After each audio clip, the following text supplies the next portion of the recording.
Am I the asshole for not allowing my mom to stay another week after her pipes burst just before Christmas? 38/F I am celebrating Christmas with my mom. 68/F my brother. 47/M and his family. My mom flew in from out of state and we are driving to a meetup location to spend time with my brother's family.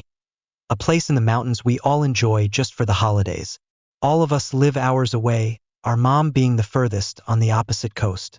My brother and I are several hours away by car.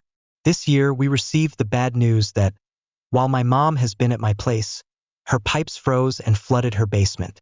She is upset, understandably. I helped her get everything started and have her insurance, a cleanup team and a general contractor all working on her place while she is with me. She then broached the topic that she wanted to extend her week stay to 2 weeks or more. I said no, I need to get back to my regular routine and get ready to return to work. She's welcome to stay here as originally planned, which is until Saturday.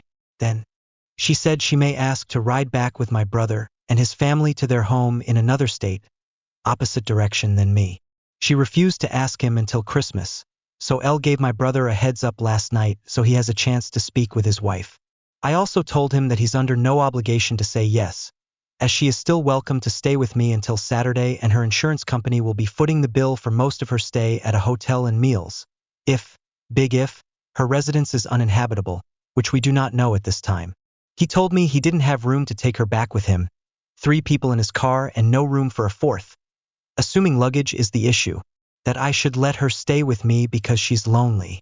I told him I understood that, but I'm not wrong for wanting to cap my time with her at the 1 week originally planned. He had left that text on send.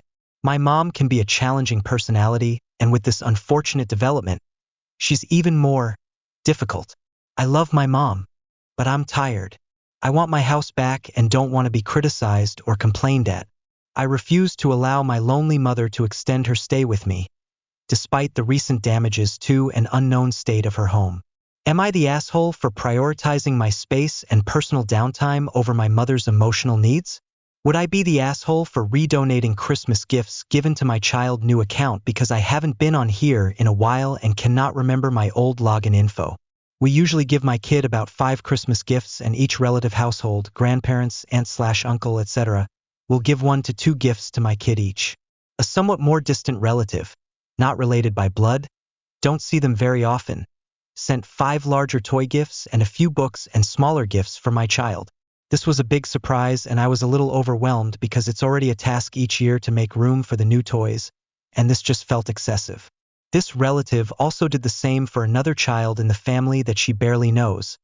I don't believe she has met the child because this relative is connected to the family through my brother. I of course appreciate so much my child being considered and the sweet thought. I found out after opening all the gifts that the gifts this person has given to the children in our family, as well as a bunch of other children in her family, are from a local toy drive for children whose parents cannot afford much for Christmas. This relative is probably more on the low-income side, but has a steady job. We are more upper middle class. Definitely not the target recipient for toys donated to the drive. I would not have felt too bad if she took 1 toy from the drive to give to our kid, but it really just feels like so much. I feel terrible that maybe these toys could have gone to a kid who needed them. It sounds like the relative took about 40-ish toys for kids she knows. I'm thinking of redonating them in the morning if I can find a place to do so, but worry this is ungrateful and rude. But I also just feel bad keeping them when we don't need them and others might. Would I be the asshole? If I did, am I the asshole for telling people I'm not having fun when they ask and I'm genuinely not? This one is general. I am a guy who, when I don't enjoy something, I'll tell you I don't, but if I commit to something, I'll see it through to the end without complaining. This comes to a head where I was on vacation with my older brother in Arizona, who wanted to do a lot of nature hikes. Nature hikes are fine. I don't mind them, but I do dislike walking up large hills. Walking downhill is the easiest thing ever. It's like being nature's passenger princess. You just put your foot forward and let gravity do all the work. Walking uphill, conversely, is very draining and leaves me sweaty. I don't make a point to complain about something when I do it, so when I was walking uphill, despite not liking it much, I held basic conversation with my brother. As we were heading back down, he asked me if I was having fun, and I said no. Not because of any fault of my brother, I just didn't find the activity fun. Not even bad, just satisfactory. Later, when he was driving me to the airport for my flight home, he told me, "If I ask you if you're having fun, don't say no." I understand that it can be demoralizing to hear someone's not having fun, but I don't like it when people ask for my opinion and get upset when I give my honest answer. If I'm not having fun, I'll just say I'm not having fun. Am I the asshole for coming home late 3 times a week? I'm married with 2 kids, ages 3.5 and 1.5. I have a demanding full-time job, and my wife is a full-time mom, which was her choice. We've mostly aligned ourselves with traditional roles, me as the breadwinner and her managing the kids and the home. Recently, I had an opportunity to start a business that could improve our future, especially since we live in a high cost of living area. We agreed that I would spend a few extra hours at the office 3 days a week, Monday, Wednesday, Friday, to work on getting the business up and running. To balance this, I've committed Tuesdays and Thursdays evenings to taking care of the kids while my wife gets time for herself, doing yoga or meeting her friends or just rest and do nothing. On Saturdays, she also gets the full day to herself while I take the kids out, and Sundays are for me to focus on the business. This was the arrangement we both agreed to, and it worked well for a while. However, my wife has recently expressed dissatisfaction with this setup. She feels it's unfair that I get more time to myself and wants me to come home every day by 5 or 6 p.m. to help with the kids. I understand that her current role is more than a full-time job, and I deeply appreciate everything she does. But I also feel that I'm working overtime on that business, not just for myself, but for our family's future, which she doesn't seem to take seriously and count it as time for myself. Business aside, I generally feel like this is an unreasonable expectation, given that I also come home exhausted and need some time to rest. While this may not seem fair for her in the short term, I think this tough period for her is primarily during the early years of our kids' childhood. Once the kids start school 2 years from now, she'll have 6 hours a day to herself for the next 10 to 20 years. Meanwhile, I'll still be grinding at work until retirement, but I can't complain because she will have earned that rest. I think that's fair enough in the long run. So, am I the asshole? Am I the asshole for telling my mom to tell her boyfriend to stop telling me what to do? I, 20F, have been starting to get really annoyed by my mom's new boyfriend. At first he was cool, but now I feel as though he is overstepping. My parents got divorced only a year and a half ago, and my mom and her boyfriend have been together for roughly 6 months now. Of course, I am happy that she found someone new, but his actions are bothering me. It started after she told him about an argument we had, and he randomly told me to be graceful to those around me. During my teenage years, my mom and I would argue a lot, but it was nothing out of the normal mother-teenage-daughter conflicts. I'll admit I do still have a bit of resentment towards her for some of the things that she has done/said, but I am working on it with therapy. We are good for the most part, but sometimes she will have an attitude and I will use attitude back at her, which she probably told him and prompted him to say that. Either way, though, I think it is none of his business the arguments I go through with my mom. The next thing that bothered me was on Thanksgiving when I was upset because of an argument with my BF and needed some extra time to collect myself before going down to the table. My mom called me over the phone to come and I didn't go immediately, but I said give me a few more minutes. It was then when I got a knock at the door and I said, "Who is it? Please don't come in right now." And her BF burst through the door anyway and kept telling me to come downstairs right now. That rubbed me the wrong way completely, and I was even more upset and hated being downstairs after that. The last thing that happened him was this evening when we went out to eat for Christmas Eve, and we had all finished eating, so I slipped away to the bathroom to check my phone. My BF was asking me about something important, so I continued replying when I got back to the table. It wasn't even 1 minute of me still being on my phone when he told me to put it away. I said, "I will," and continued to text because I was just aggravated. My parents raised me to have manners, and they never banned me from using my phone completely at the table, just not excessively, which I knew not to do anyways, and that was not what I was doing. The rest of the time I just stayed quiet and couldn't wait to go home. When I got home, I told her to tell him to stop telling me what to do, to which she replied, "You tell him," and she seemed mad. Am I the asshole for driving over the snowbank instead of shoveling right away? So I am a college student in Ontario and we recently got about 14 centimeters of snow yesterday. This happened this morning when my upstairs neighbor got mad because my parents, who are visiting for the holidays, left to get a few things. Me and my neighbor share the driveway with them, getting one side and I get the other. Yesterday after it calmed down, me and my dad shoveled the whole driveway since the husband just recently had surgery and we thought it was a nice gesture. But it continued to snow throughout the night, so there was still a good amount of it this morning. My parents left early to grab some groceries, and since they were just going for a quick trip, they just drove over the snowbank created by the snowplow. Then when my neighbor leaves this morning, she starts complaining to me that it's not very nice and we should have shoveled beforehand. When my parents aren't visiting or when my roommate doesn't have his family over, we let them use it since we don't have cars. But the thing is, my parents are visiting until Sunday and it's not like we were just gonna leave it like that. Once my parents got back, she also told my dad this, which set him off because of how stupid it was, and they yelled at each other for a bit. And then me and my dad cleared our side of the driveway down to the fucking pavement, which took us not even 20 minutes. I'm going to school in a more southern part of Ontario, but I grew up in the north, so maybe it's just different down here, but still she made it a way bigger that it really was so AITA. P.S. I typed this on my phone pretty quickly, so sorry for the formatting and grammar. Am I the asshole? Fiancé Christmas fiasco update. We unpacked the situation.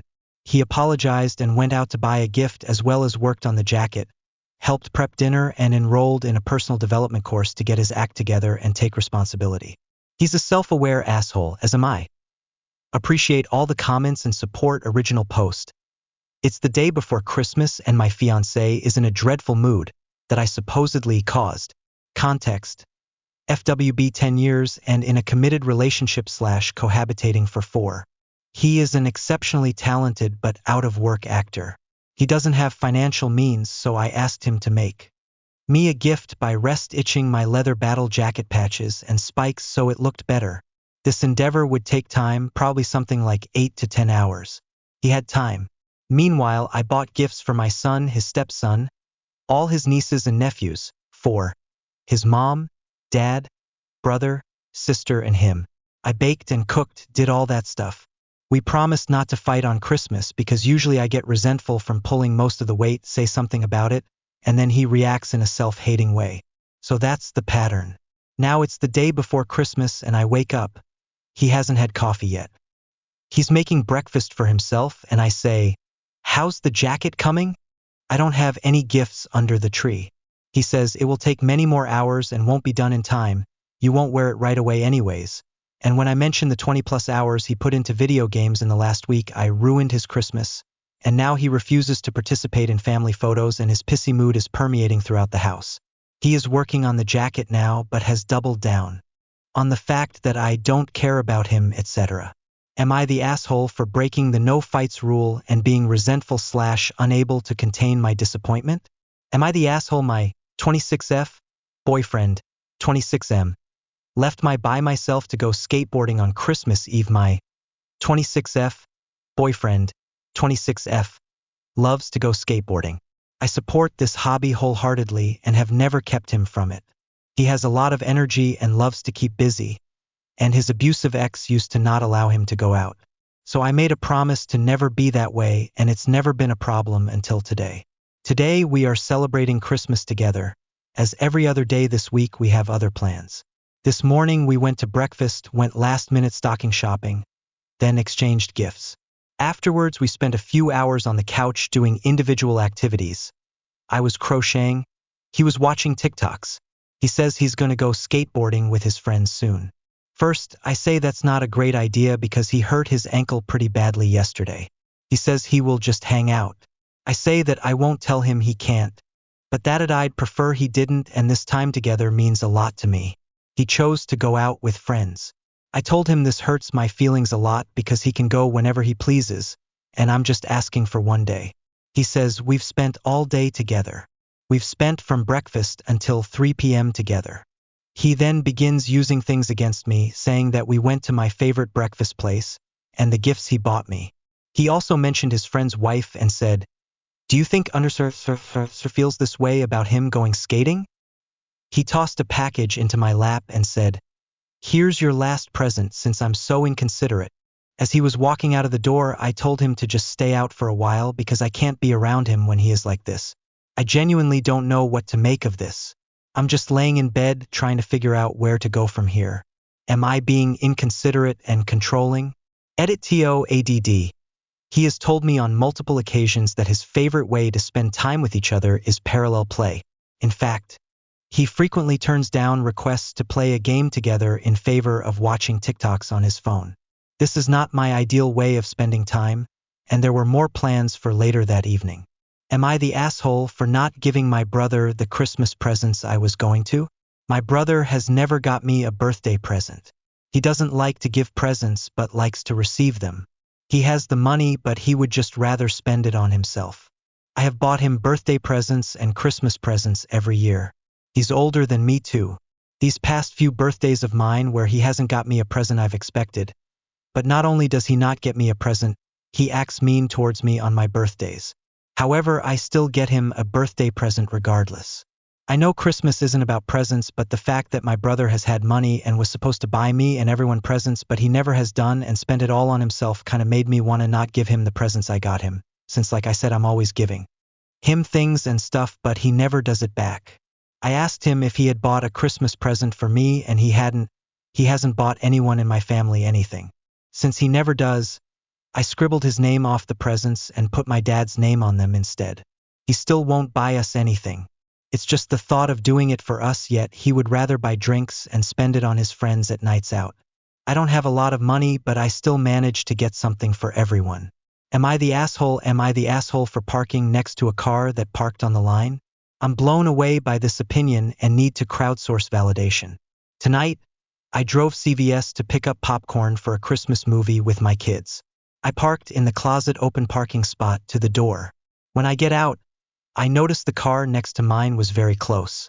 I had to squeeze through a cracked door just to get out. Note, I made sure I did not touch their car with my door at all. I double-checked to see if I parked poorly and I was right in the middle of the spot. However, the car next to me was on the line. Not over the line, but the wheels were touching the line. For context, I have a Chevy Bolt, a small EV car.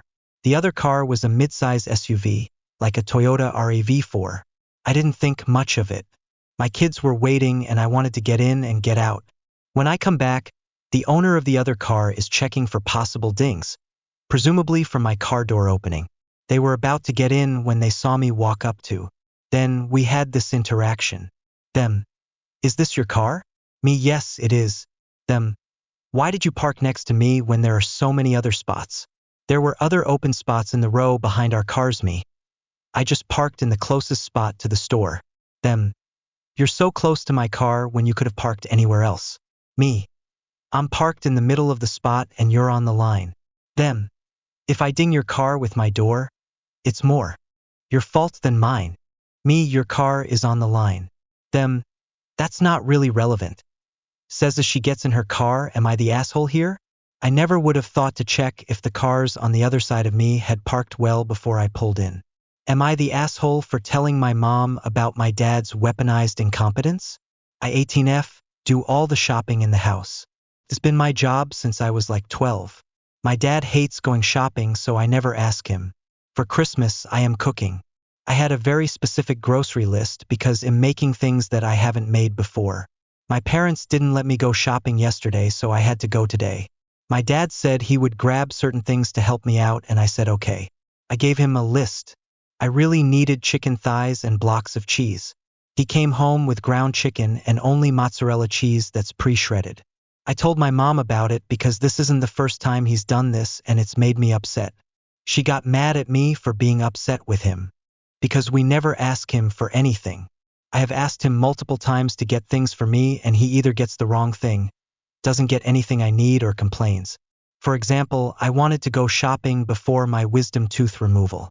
I had a list of things with pictures because he said he could grab it and certain brands make me sick. He got 4/20 things on the list and said everything else was not necessary. He went with my money and said that.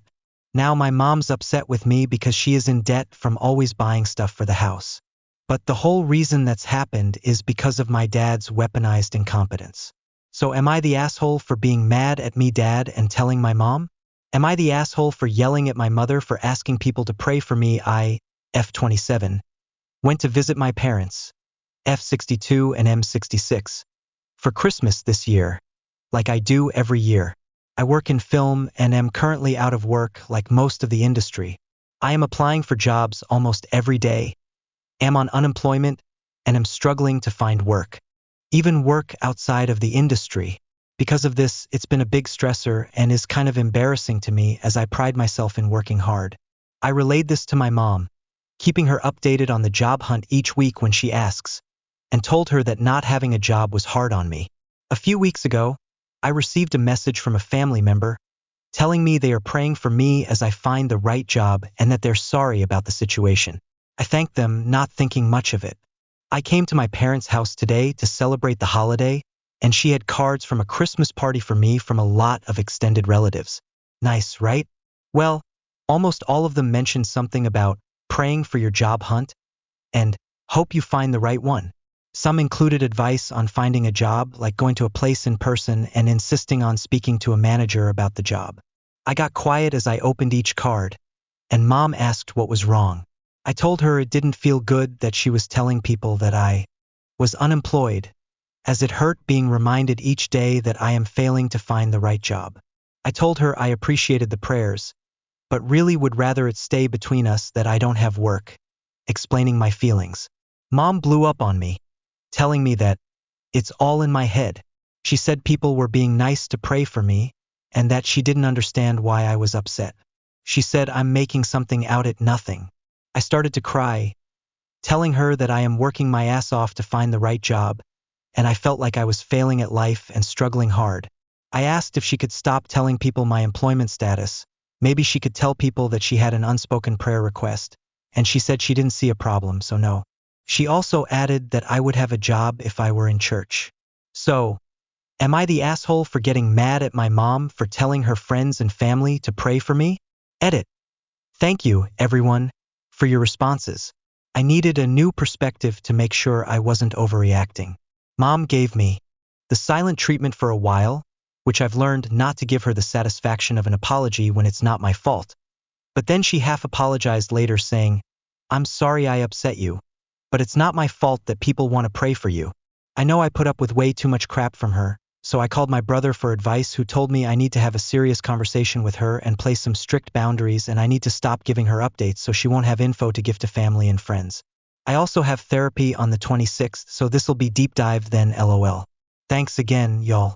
Am I the asshole for writing my siblings out of my will? For context, my brother, 30M, and sister, 25F, have lived very far from me for a long period of time. For me, going on over a decade now. They never bothered to include me as a sibling growing up and have continued the tradition into adulthood. Contact is sparse at best, and only when initiated by a mutual third party, never voluntary on their end, and all attempts from me are ignored. I have received a medical diagnosis that isn't looking good, and I wanted to ensure that, should the worst come, my affairs would be in order over the next few years. I updated my living will recently, family doesn't know I have one, and struck them from it, barring them from receiving anything, instead leaving assets to my parents with instructions on their provisioning. Friends have told me that I'm being harsh and I should include them, but I hardly know them anymore, and any interactions have been largely negative over the past 10 to 15 years. I could care less what happens after I'm gone, but I don't want what I worked hard for to go to them. Am I the asshole for wanting a gift on Christmas? My significant other has never been great at gift giving, but used to try.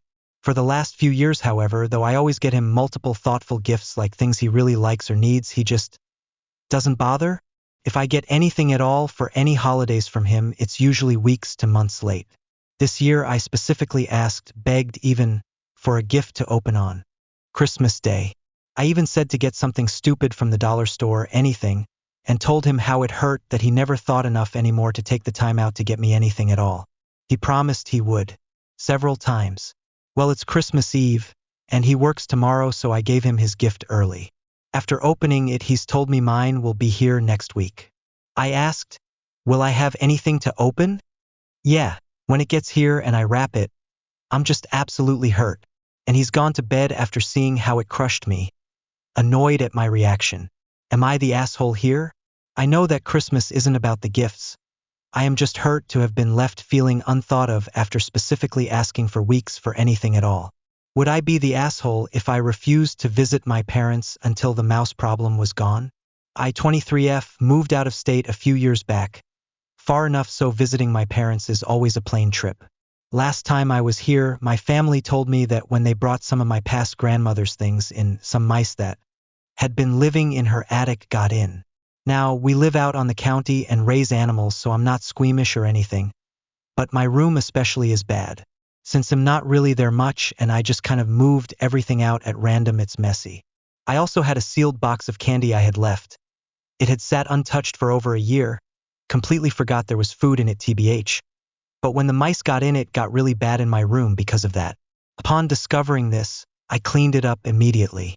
I am back again and they said the problem was fixed. I am sleeping in a different room because I want to deep clean my room before I sleep in there again, but the problem is definitely not fixed. I can hear them running as I am trying to sleep and I am worried they will come up onto the bed while I am sleeping. I am already more than a little nervous being here because my significant other isn't here and he is very much my rock, and I also have some past issues with my parents I haven't really gotten over, and not being able to sleep isn't helping. Would I be the asshole if I said I wasn't coming back until the problem was gone? I feel bad because with the candy box I feel like I accidentally contributed to the issue, but since it was sealed it had been fine for so long that I completely forgot about it and I am not there often enough that I was actively ignoring it or anything. The whole thing is just too much. Am I the asshole for not agreeing to foot the whole cost of a new tire on my dad's car? My 34/F, dad, 66/M, and I live together for financial reasons, but 2025 will be our last year living together. He takes me to and from work because I don't know how to drive. Was always told not to because my ADHD and anxiety, but I'm currently studying for my permit and then he's going to teach me, and then with half of my taxes I'm going to put a down payment on a vehicle. Anyways, so this morning I'm at work and he starts blowing up my phone saying he has a flat tire and he put the spare on, but I need to buy him a new tire when I get paid on Thursday. I said I'm not paying for the whole thing myself, especially since he's been going on all these dates with women he's meeting online and they're often 30+ miles out of town. I'll cover half, but that's it. He said, okay, then you can take a Lyft to and from work and we'll see how fast you brake. I said I don't have to take one both to and from work since my shift partner passes our neighborhood on her way and has offered to take me multiple times, and I can just Lyft home. He got mad and said, well, I'm not helping you with anything. We'll see who breaks first. It's like a game, and I think I'll win. I called him a child for acting like that and we haven't said anything to each other since. I normally wouldn't mind doing it, but my next check I have to pay my half of the rent, $650, plus phone bill, $121, plus cable/internet bill, $253, plus garbage bill, $81, plus groceries, at least $250, plus gas, around $100, plus his Hanukkah gift, $50, and Christmas gifts for my sister and her husband, $100. He thinks because I worked overtime I'm going to have all this money, but he doesn't seem to realize that most of it is spoken for already, and that's not even counting me not asking for him to pay me back the $100 he owes me for giving him money for all his dates. Am I the asshole? Part of me feels like I am since he does take me to and from work even when I work nights, but I don't feel like I should have to pay for a whole new tire when I'm paying for all this other stuff. Am I the asshole for not inviting my family to my wedding? Am I the asshole for not inviting my family to my wedding? My fiancé and I had to move across the country 3 years ago in order to afford a home and start a family. We're originally from Portland, Oregon, but due to a large number of reasons we moved to New York State. We are very far from our families and we are scheduled to elope this October at a nice little venue. However, we are not inviting anyone. Just a small little wedding and then we go out to celebrate afterwards. My family is not cohesive. My older sister is my only sibling and she is riddled with mental health problems and she is quite cruel towards me. She has wished death on me several times because she wanted to be an only child. Growing up, my parents treated me very poorly at times and my dad was straight up abusive physically and emotionally. Today my mom and dad are in their 70s and if you met them for 5 minutes they would come off as the sweetest people ever. My dad plays the sweet old man act when my fiancé is around, and my mom sends us thoughtful postcards with gifts like socks and jam throughout the year and texts us to wish us well on every holiday. But in person, once you're around them for longer than a couple hours, they drop the act and reveal their true selves. They expect everyone to cater to their needs. They berate and tear my accomplishments and life choices down. They say racist things to my fiancée. She's black, I'm white. They are also hardcore Bible-thumping Trump cultists, and they brag about voting away our rights and making the future more difficult for us as if it's some kind of power trip for them. I know my mom is bipolar, but there is no excuse for the bullying she does. Anyways, that's really just the tip of the iceberg. There is a lot more, but I'll keep this short. Just trying to paint a picture. I know my sister and dad don't give a crap, but it will devastate my mom when she finds out she wasn't invited. She always dreamed about attending our weddings growing up and doing the mother-son dance on my special day. My sister did not have a wedding, so my mom has relied on me to provide this experience, and it will cause her a lot of pain, but I still do not want her or anyone from my family at our wedding. I want the day to be about me and the woman I love and the family her and I are building together. And every time I have let them back into my life, I regret it, because all they know how to do is bully, overstep, and mistreat people. The decision is already made, but it is hard knowing that what is meant to be my special day will have such an immensely negative impact on another person. It's like a dark cloud hanging over me, but I have to do what's best for the family I am building with my future wife. I feel like I'm failing my job as a son to provide this experience, but in the end I am choosing to not invite my mom or anyone else. Am I the asshole? Am I the asshole for refusing to give up my front row spot at a concert to someone claiming to be disabled? A couple of weeks ago, I traveled to another country to see an artist I've been a fan of for 6 years. This was a once-in-a-lifetime experience for me, and I'd been waiting months for it. I sacrificed a lot financially and mentally to make it happen. Since it was my first, and probably only, time seeing them, I went all out. I bought GA tickets and arrived at the queue at 5 a.m., even though the doors wouldn't open until 6:30 to 7 p.m., in freezing cold weather. I waited all day, hungry, cold, and dehydrated. But it was worth it, because when the doors opened, I secured a front row barricade spot, right up against the stage. This was my dream spot. Then, a guy behind me tapped me on the shoulder and told me he was disabled. He said the venue was supposed to let disabled attendees in early, but they hadn't. He asked me to give him my spot at the barricade. Here's the thing. I know this venue is very accommodating for disabled attendees. I actually have friends with disabilities who've gone to shows here, and the staff always ensures they get to the front row safely during a designated time frame before it gets too crowded. Now, I'm a very short person, 155 cm/5'1" inch, and this guy was extremely tall, easily over 5.5. If I gave him my spot, I wouldn't be able to see anything at all, because he would completely block my view. I honestly would have been willing to move if he wasn't so tall, or if I could still see from the second row. However, in this case, I knew I'd lose the view I had waited more than 10 hours for. I tried to compromise. I pointed out that the right side of the barricade was still open and suggested he go there.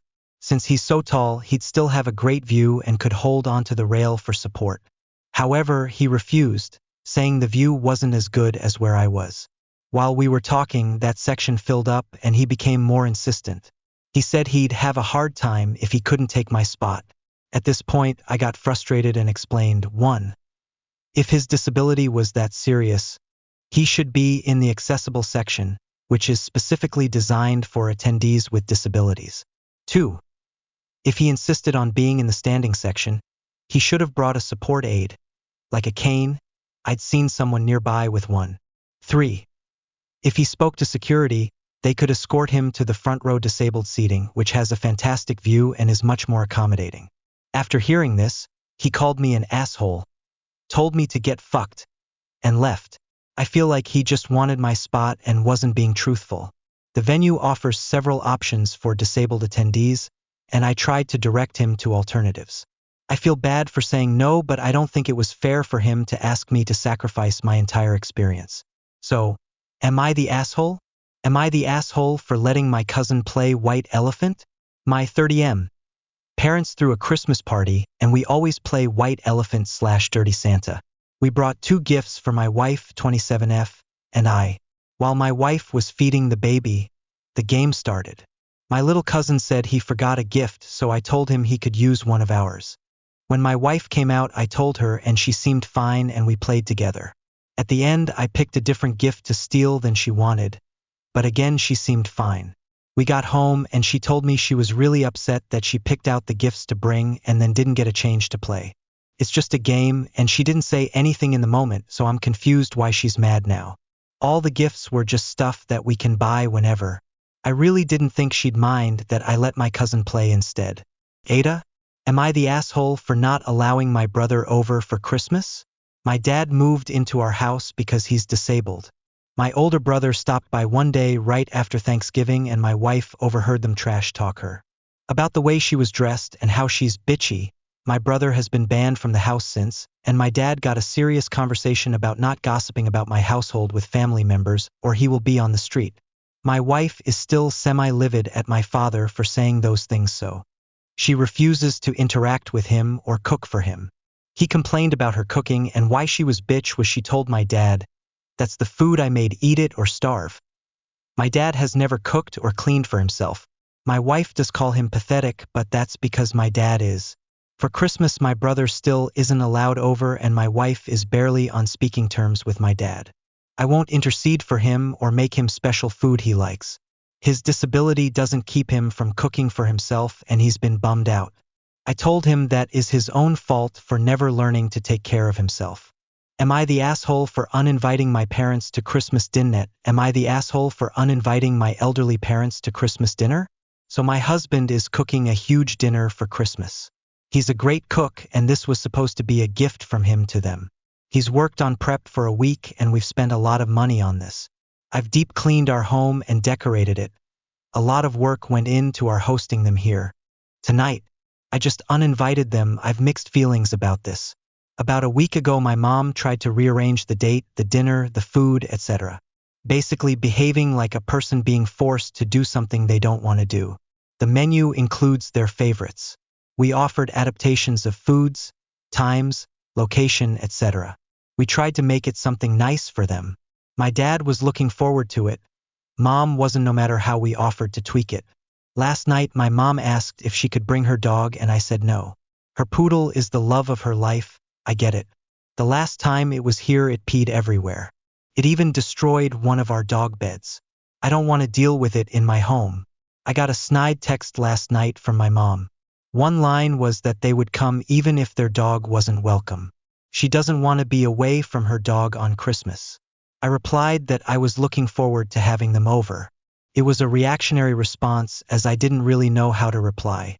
This morning I reread the text, how rude the tone was, and that from the wording how much my mom didn't want to come. I showed my husband the text. We decided to have a quiet dinner alone. We're going to make to-go plates for my parents and bring it to them. My dad will greatly appreciate it. My mom is complaining we canceled. I literally feel like my mom just chose a poodle over us. They would be here an hour here. 1 freaking hour. I guess I could have watched it that long but didn't want to. So am I the asshole for canceling day of and choosing a peaceful dinner? Edit for typos. Can't change typo in header unfortunately. Am I the asshole for telling my coworker why customers might not like her? I work at a restaurant as a server. One of my coworkers moved up here from Georgia for college and started working here a few months ago. She constantly lays on the Southern charm thing thick. She calls everyone honey and sweetie and all of that. She also tends to chit-chat with people instead of just letting them eat after bringing them their food or drinks. It's also kind of obvious that a lot of them don't want to really talk to her. They give one-word answers and she just barrels forward and talks at them. Management has told her off more than once for this. About 2 weeks ago she was upset because a customer yelled at her and said, "Don't call me that," when she called her honey, and she complains that she's not getting as many tips as the other servers. She says it's because she has a Southern accent and customers think she's stupid, but I don't think that's the case. She asked me for advice, and I said it's because she takes so long to bring things out and wastes time trying to make small talk. I also said that the excessive pet names sound kind of condescending, and they aren't really something you would call a stranger here. She told me that she wasn't going to start being rude to customers because she would make even less money. I told her it's not being rude, it's just how things work here, and it's rude to other customers she's supposed to be serving when she spends all her time trying to make small talk, instead of doing her job and calling them weird things. Now she's mad and has been avoiding me. Maybe I could have been gentler when trying to explain why people complain about her. But I was also really stressed because it's Christmas season and so much is going on. Am I the asshole? Am I the asshole for humiliating a dad for not knowing the rules of soccer? I am 18, am a soccer referee. I have officiated since 2020 and have played soccer for 12 years now. I have been wondering about this for a while now. Last weekend, I was officiating a few games for U10 boys. For ages 10 and under in the select league I was reffing, there is a special set of rules. There is a line called the build-out line, and it is essentially a line on both ends of the field, about 10 yards in front of the goalkeeping box. So long as you are behind the line, it does not matter where the players on the opposing team are. You can be past the defenders but not past the build-out line and score. In an older age group, offside would apply and this would not be allowed. However, this is very clearly written in the rules, and in the last game I reffed, one of the kids on the blue team scored 3 goals this way. Behind the last defender but not passing the build-out line, so they all counted. Every time, some dad from the team that was losing kept screaming that I had no idea what I was doing and that every one of the goals was offside. I heard one of the parents say, "It's onside because of the build-out lines," but it was very quiet. The dad continued to shout, but I ignored him, and the game finished with his team losing 6-0. At the end, he was swearing to a bunch of the parents on his side, and I heard him say, "This ref is fing terrible." I walked over to him after I blew my whistle and said, "Every one of those goals was legal because of the build-out line rules. You should consider learning the rules of the sport before you sign up your own child and swear in front of a bunch of kids." He looked like he was about to explode. Some of the parents looked angry too, and his little circle went quiet. He started clapping sarcastically and said, "Way to keep it professional, sir." I then left. I told my parents and my mother laughed. My father told me I shouldn't bother associating with people like that, and it makes me stoop to their level. Am I the asshole? Am I the asshole for humiliating a dad for not knowing the rules of soccer? I am 18, am a soccer referee. I have officiated since 2020 and have played soccer for 12 years now. I have been wondering about this for a while now. Last weekend, I was officiating a few games for U10 boys. For ages 10 and under in the select league I was reffing, there is a special set of rules. There is a line called the build-out line, and it is essentially a line on both ends of the field, about 10 yards in front of the goalkeeping box. So long as you are behind the line, it does not matter where the players on the opposing team are. You can be past the defenders but not past the build-out line and score. In an older age group, offside would apply and this would not be allowed. However, this is very clearly written in the rules, and in the last game I reffed, one of the kids on the blue team scored 3 goals this way. Behind the last defender but not passing the build-out line, so they all counted. Every time, some dad from the team that was losing kept screaming that I had no idea what I was doing and that every one of the goals was offside. I heard one of the parents say, "It's onside because of the build-out lines," but it was very quiet.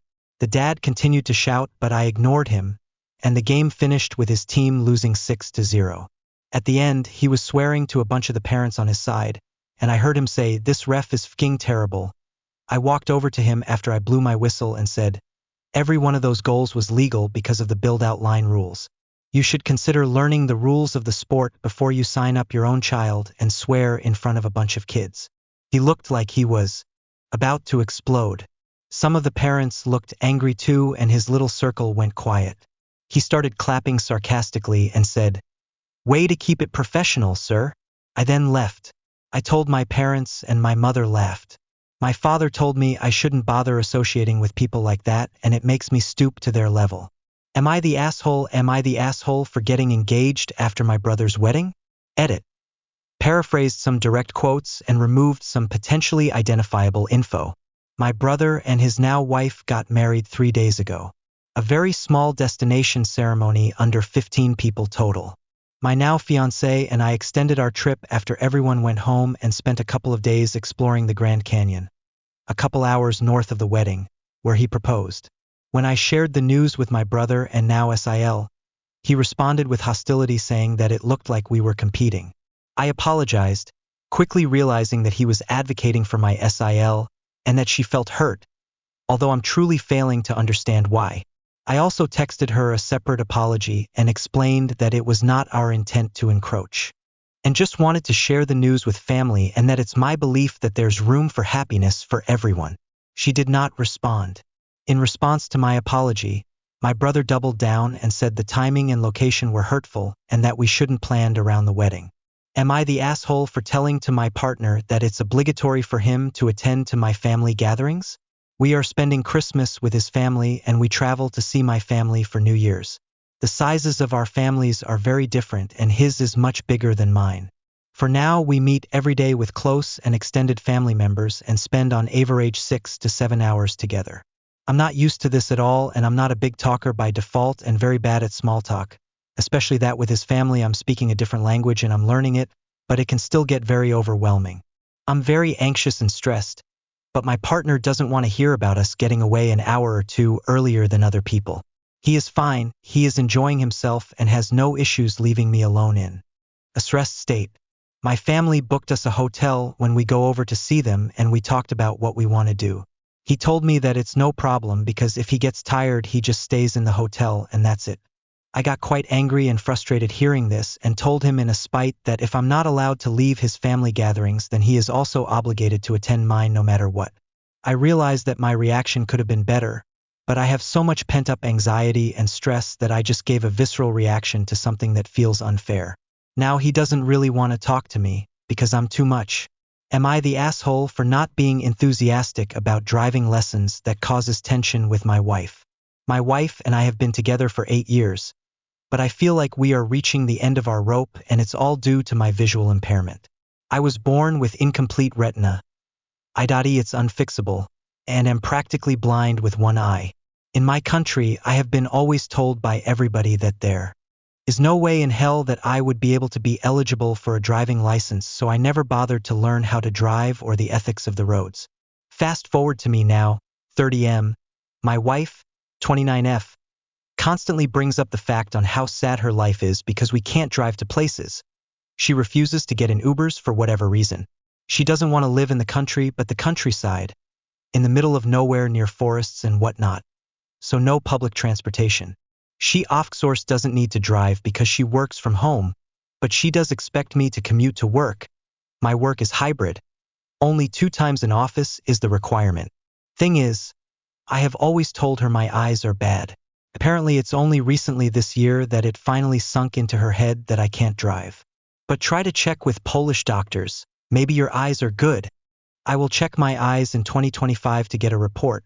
But whenever I argue back that there is a chance I might not be able to drive, she breaks down crying, calling me a failure, and that I wasted her time, even though I cover all life expenses. Rent, so I ain't a slouch in that regard. Keep in mind, in Poland, public transportation can take you pretty much almost anywhere. I never really saw the big point in getting a car for myself. Apparently, even if I failed, she knows some doctor who can fake the report, and she will ask her uncle to force teach me how to drive. Does she not understand that this is dangerous for me and other people? Whenever I bring this up, we end up fighting. She calls me an asshole, and concludes the fight by me needing to find a way to drive. Am I the asshole? Maybe I should have set the expectations even cleaner that I can't drive early on in our relationship, but I thought it was obvious with my bad vision impairment. Go to amidasshole/amidasshole 5 HR ago, Nat 90. Would I be the asholi for not going to my husband's family's Christmas? I am a first responder and have been for the last 3 years.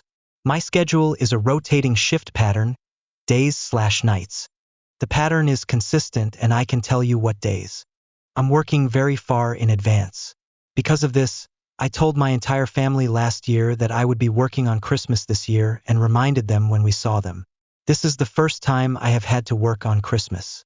My side of the family understands and we are celebrating with just my parents and siblings another day. My husband's family is really into Christmas. Like everyone needs to be at SIL's house at 8 a.m. to open presents together, and then we spend the entire day together. So when I asked if we could celebrate together another day over the holidays, instead it got shut down with statements like, Christmas is on December 25th. Or, I don't understand. Can't you just ask for the day off? So I let them know my husband would be attending solo this year. This morning while I was at work, my husband, who works a 9 to 5 and is enjoying his day off, texts me, "It would be nice if you could come by for a couple hours tomorrow after work." I declined because 1. SIL lives 90 minutes away, so that's 3 hours of driving. I would be driving home alone, at night with not the best weather. 2. My job can be very stressful and my social battery is drained by the time I get home. 3. We already agreed that it made more sense for me to stay home and to have him go to his parents' house on Christmas Eve so they could drive over in the morning together. Well, my husband is pissed and thinks that I don't want to spend time with his family. He's been sending me passive-aggressive texts all day trying to guilt-trip me. We don't know how much time we have left with my parents. It's working because I feel like I'm letting everyone down and I don't want his family to think I don't want to spend Christmas with them. Would I be the Asholi if I stuck to our original plan instead of making an effort to go see his family tomorrow after work? Go to amithasshole r/amithasshole 5 HR ago, nat 90. Would I be the Asholi for not going to my husband's family's Christmas? I am a first responder and have been for the last 3 years. My schedule is a rotating shift pattern, days/nights. The pattern is consistent, and I can tell you what days I'm working very far in advance. Because of this, I told my entire family last year that I would be working on Christmas this year and reminded them when we saw them. This is the first time I have had to work on Christmas. My side of the family understands, and we are celebrating with just my parents and siblings another day. My husband's family is really into Christmas. Like, everyone needs to be at SIL's house at 8 a.m. to open presents together, and then we spend the entire day together. So when I asked if we could celebrate together another day over the holidays, instead it got shut down with statements like, "Christmas is on December 25th. Or, "I don't understand. Can't you just ask for the day off?" So I let them know my husband would be attending solo this year. This morning while I was at work, my husband, who works a 9 to 5 and is enjoying his day off, texts me, "It would be nice if you could come by for a couple hours tomorrow after work." I declined because 1. SIL lives 90 minutes away, so that's 3 hours of driving. I would be driving home alone at night with not the best weather. 2. My job can be very stressful and my social battery is drained by the time I get home. 3.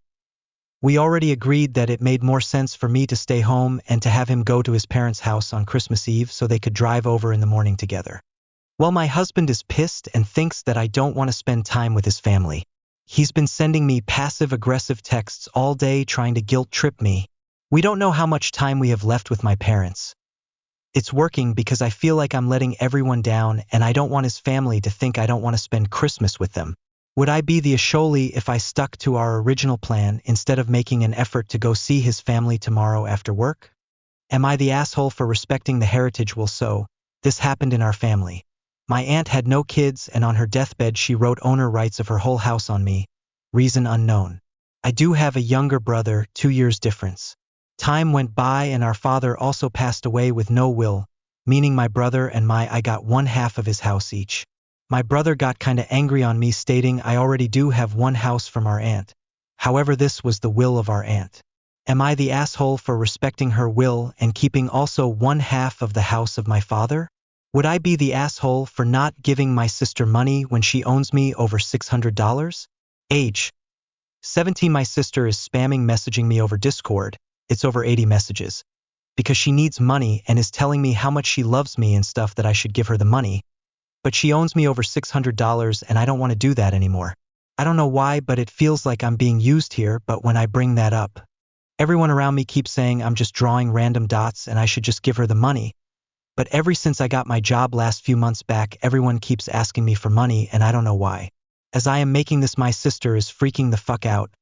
She is spamming me and everything again, and it's making me sacred and freak out and shit, man.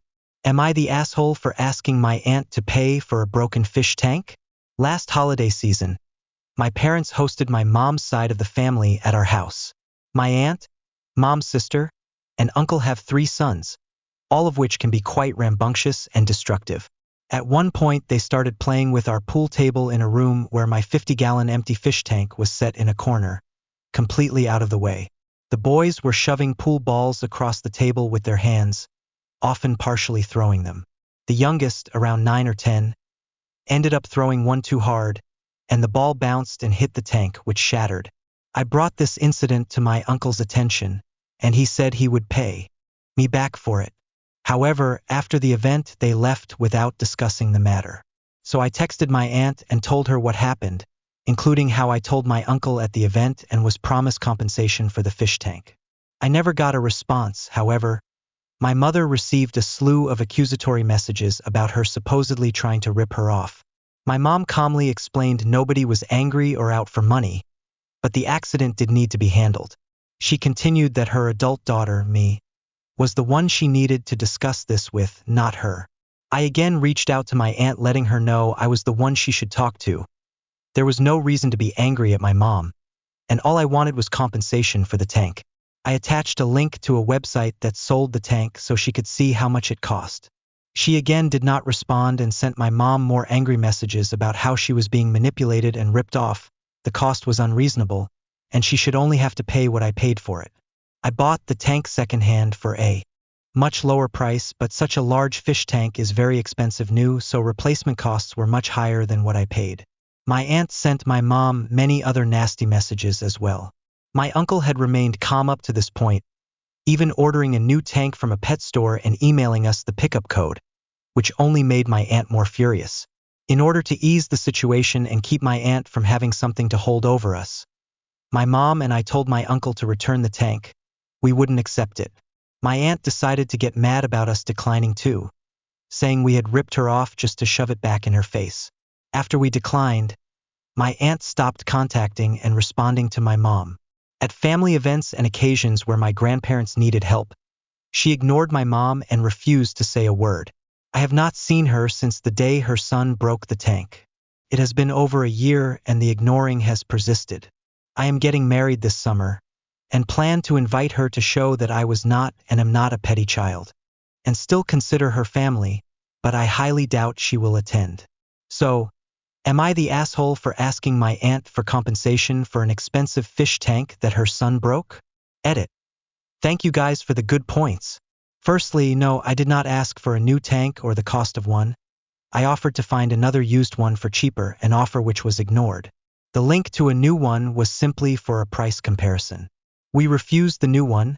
I initially wanted to keep it, because my mom knows my aunt would have used it as an excuse not to pay for other destruction in the future due to being ripped off already. Second, the tank was, temporarily, located across the room from the pool table, well out of the way of normal gameplay. The only reason it broke was because of how forcefully my cousin threw the ball. Third, I did not have my uncle's number at the time, so the follow-up was sent to my aunt assuming she would discuss it with him. We called my uncle on our home phone and did discuss it him as well, which led to my aunt attacking my mom for, in her mind, pitting the family against her. AITA, my 17-years-old sister, has ruined my Christmas break update. The car is returned, but I have not talked to my sister since. So, I am a first-year college student. I'm a pre-nursing student who finished with good grades. If me saying I'm a first-generation student helps, then there it is. I have been home for about 2 weeks and have absolutely hated it. I'm back here with my fiancé, but other than that, I've had no real reason to feel happy being here. My family is very poor. I am fortunate enough to have a car because I am in college and live hours away. I have earned this car by respecting my parents and keeping up great grades while doing nearly every extracurricular activity offered in high school. My sister, on the other hand, has had 2 cars. The first one wasn't very nice, so it has some mechanical issues. The second one she crashed and it is now totaled. Since then, she has not stopped talking about getting a new car. I worked my entire high school career and, believe it, helped me in many ways. She has yet to get a single job and I can see how different me and her are. After she talked about the brand new expensive-ass car she wanted for college, I told her it was unrealistic. I told her our family is poor and we can't afford brand new cars. I told her you will need to get a job and earn a car and also get your license. This made her go ballistic. She called me many names such as narcissistic, spoiled, and unworthy of life. My heart actually shattered. I have never done anything in my life to make her say these things to me. I have drove hours and spent so much money on my sister to only get this back. I have tried so hard to love her. I just began crying after she told me these things outside of my grandparents' house. Later in the day, she has my car. I begin to panic because I do not trust her with my car. It's a 2017 Ford Escape and it is my only source of transportation to college. If she wrecked my car, I'd have to buy a new one myself. I text her and ask her to come home please very politely. She then tells me she is busy and will not return my car. I continue to text her and politely tell her to return my car.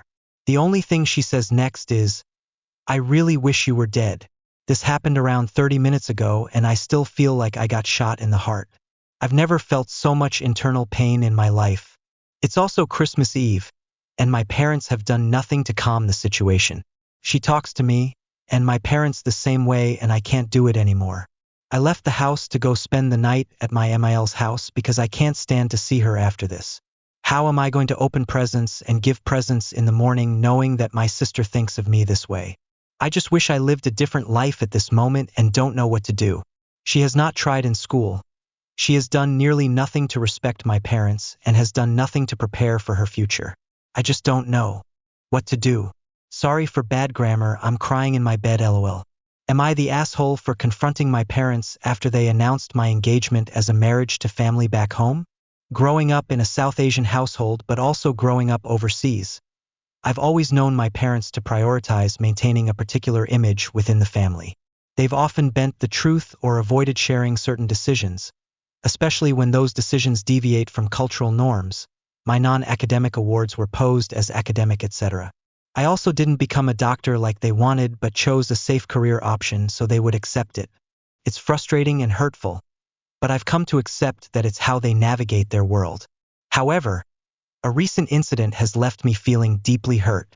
After being in a relationship for 3 years, partner is not South Asian and follows a different religion. We decided to get engaged. I made sure my parents knew him well enough and liked him. He even asked my father for permission before proposing. We got engaged. I shared the moment on social media. After a few weeks, I received a "congratulations on your marriage" message from a family member back home. I was confused but had a light bulb moment and asked my parents before replying. Turns out, my parents had announced to the family back home that I had gotten married, not engaged. When I confronted them, they initially brushed it off, saying it was best for the family to word it that way due to cultural perceptions. Then when I didn't back down, they claimed they'd gotten excited and accidentally used the wrong word. Regardless of their reasoning, I was upset. It felt like they had taken my moment and reshaped it to fit their narrative, creating confusion and forcing me to explain the situation to my fiancé as well, who was confused. To make matters worse, some of my cousins who saw my engagement post first had already congratulated me before my parents' announcement, which made the discrepancy even more glaring. My parents took my confrontation as an overreaction and being difficult. Again, they wanted to give money as gift for a house, but now my fiancé and I are uncomfortable accepting it.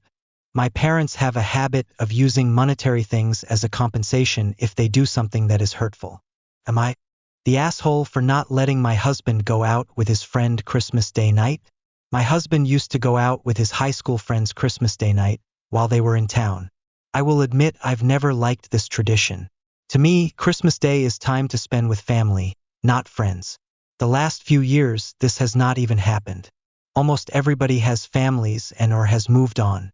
Today, yes, Christmas Eve, my husband announced to me that he was making plans to go out with Michael, a high school friend of his, tomorrow night. Michael only comes into town for Christmas. I was pretty upset. We are spending Christmas Day with my family, and they had made some very thoughtful accommodations for us to enable us to spend time with them late into the evening despite having young children. We had a terse conversation in which my husband said I had agreed to him doing this months ago. I had asked him how I could support his friendships, and he replied, "Support me seeing my friends when they are in town." He says this means Christmas Day night, and I should have known it meant Christmas Day night because he always sees them on Christmas Day night. I said he should have given me a few weeks warning instead of springing it on me Christmas Eve. He said he does this every year and I should have known. He also said I had not told him that our plans with my family went into the night. Which is, I guess I had not been explicit. But I had told him that they were moving the party to our house after the messy stuff so that we could play games with them while the kids were in bed. And I thought that was obvious enough.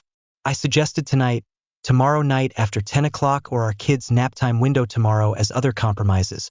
But my husband says, this isn't the time we do this. Michael will want to spend that time with his family, and he's not willing to be out late as he has an early flight. We spend time together on Christmas Day night.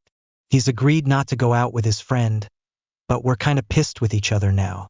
He said he feels like I'm breaking the promise I made to him and I'm not. Valuing his friendships. We're doing Christmas with his family today, and this whole thing has completely ruined the mood. We're finding little corners to fight in instead of actually enjoying the time with his family. And I don't really have anybody to talk about this with, because everybody's enjoying Christmas, and I don't want to ruin their days either. So Reddit, am I the asshole? Edit. My husband came back to me and asked if he can offer his friend Michael between 3 o'clock and 5 o'clock tomorrow, during our children's nap time. I have agreed to call my family up and ask, but am I unreasonable in not wanting to give him the evening? Edit 2. There's some other context I should have included. We had a Christmas planning meeting Saturday night to make sure everybody knew what was happening and nobody got an unpleasant surprise, because that has very much happened before. My husband did not mention his desire to go out with Michael Christmas Day evening. He only mentioned it today. So, my husband and I have talked again. Apparently when I said that my family wanted to do Christmas dinner at our house so that we could play games afterwards while the kids slept, my husband assumed I meant lunch, not supper. This is not the first time we've had a miscommunication about which meal dinner is. I still don't know why he didn't mention his desire to go out with his friend. He hasn't exactly apologized, but he has acknowledged that it is my expectation that he would mention something like that during a planning meeting. Also, I've heard you all, and you're right. We will have other opportunities to spend time with my family. I'm sure you will call me controlling for asking for some changes from his plan, but I have asked him to see if Michael can meet during the day while our kids are napping, and we're not doing family things. If Michael can't do that, he will go out with Michael right after supper for an hour or two. I have asked him to choose a place close to our house instead of their usual place near my husband's childhood home, as there will be less driving time. Ultimately, though, I'm still not okay with him telling me about his plans the day before it, and after we had already made and discussed our Christmas plans. If that makes me an asshole, so be it. I will be an asshole. My husband and I are not fighting anymore. Christmas is salvaged. I wouldn't say we have an agreement, but we have talked about discussing any Christmas tradition plans of his before Christmas Eve in the future. Edit 3. I'm glad you all are enjoying hating me. I will not be replying anymore. As the issue is resolved, I will be uninstalling Reddit for the next few days. AITA. I'm upset because of my brother and my family turned this issue onto me. To preface, I, 20F, am a glasses and contact wearer, and I only come home during winter break to see my family, but to also go to refill prescriptions and go to doctors and dentists. I never stay for very long because, due to situations in the past, I don't feel comfortable staying with my immediate family for long periods of time. It being December, I was on my last pair of contact lenses and my appointment to go see my optometrist is in 2 days, but once I order my contacts they will not get to my university address until after my semester courses begin. That said, I had just planned to wear my contacts to the end of the month and switch to my glasses when I head back to school. However, today, my brother, 17M, literally dumped out my last pair of contacts and I found the case and my contact solutions scattered on the bathroom counter. Obviously, that was my only way to see anything for the remainder of the year, so I confronted him and he denied everything even though he was the only other person who had been in that bathroom at that point in the day. Mind you, he has a history of lying to cops and other family members. Anyway, I started texting him because he needed to give me the money to replace my contacts, and he said he wasn't going to give me a dime, and then sent the conversation to my sister, 23F.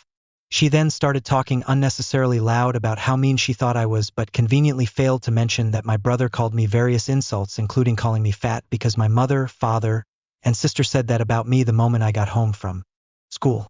At that point, They all started yelling at me saying that my brother is a huge help around the house. Keep in mind that he has gotten into trouble with the school and the cops and threw my parents into debt because he caused a car accident and told me to get over it. But I am upset because I literally cannot see anything. I don't even know how I'll make it through the airport or back to school without being able to see.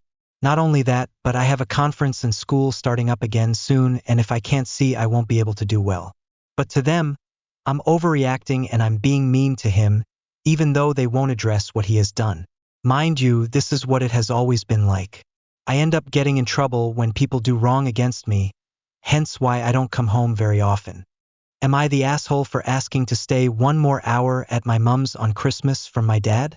Hey everyone, so for a bit of context, I, 18F, have level 2 autism and don't really handle being yelled at particularly well, plus I tend to avoid conflict. This also happens every Christmas except for last one where he got COVID. My parents, 53F and 51M, are also divorced and have been divorced since I was in year 3, and they haven't been on speaking terms since. I've also been living with my mom without swapping weeks since about 2021.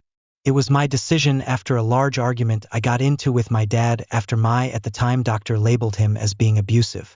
So on to the story. About a week before Christmas, my dad called me up and insisted on picking me up at 12 p.m., which I've always tended to hate since I never get enough time to talk to my mom's side of the family. I asked him if I could have more time, like an hour or two, which was when he started screaming at me over the phone. During this conversation, he mainly calls me stupid for not understanding street smarts and how my mom is clearly drugged up and convincing her ex to be her drug dealer.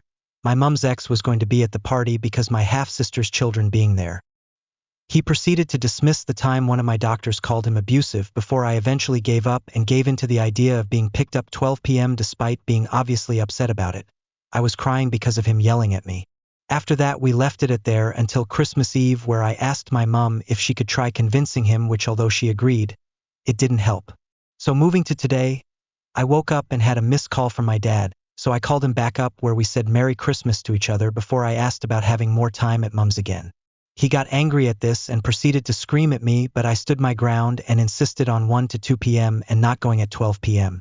This resulted in him deciding to cancel the Christmas plans I had with him because he makes my life miserable. I didn't say this, I said not seeing the rest of my mom for more than 30 minutes sours my mood for the rest of the day, before giving me the silent treatment, hanging up on me. This was after I said that the earliest I'm going is 1 p.m. before I don't care about how he thinks it's unfair that mom gets more hours over the year, because I'm not even covered my child support anymore and he's technically getting more of the day regardless on Christmas. Honestly, I'm just a bit confused over this whole situation. I still want to see him as I had presents I handmade for him, which probably won't even be give. I don't even really care about my presents, I just want to spend more time with some of my family that I only usually see only on Christmas. I'm not sure if I'm in the wrong anymore or what to think about this. If I am in the wrong, I will apologize, but I'm pretty sure that he's not bluffing about canceling Christmas, knowing him. So Reddit. Am I the asshole? Also apologies for bad formatting, I'm on mobile. Am I the asshole for not giving a gift from my friend to his girlfriend? I, 20F, have a friend. Let's call him Josh, 20M, who I have known most of my life. We've never dated or anything like that. At least on my end, the friendship is purely platonic. For 2 years, he's been in a relationship with Heather, 20F, and since they started dating, her and I have been really good friends, almost inseparable. I also have a boyfriend of 4 years, and all of us hang out fairly often. When we were like 13, Josh had a phase where he was really into woodworking and he made me a small wooden bowl.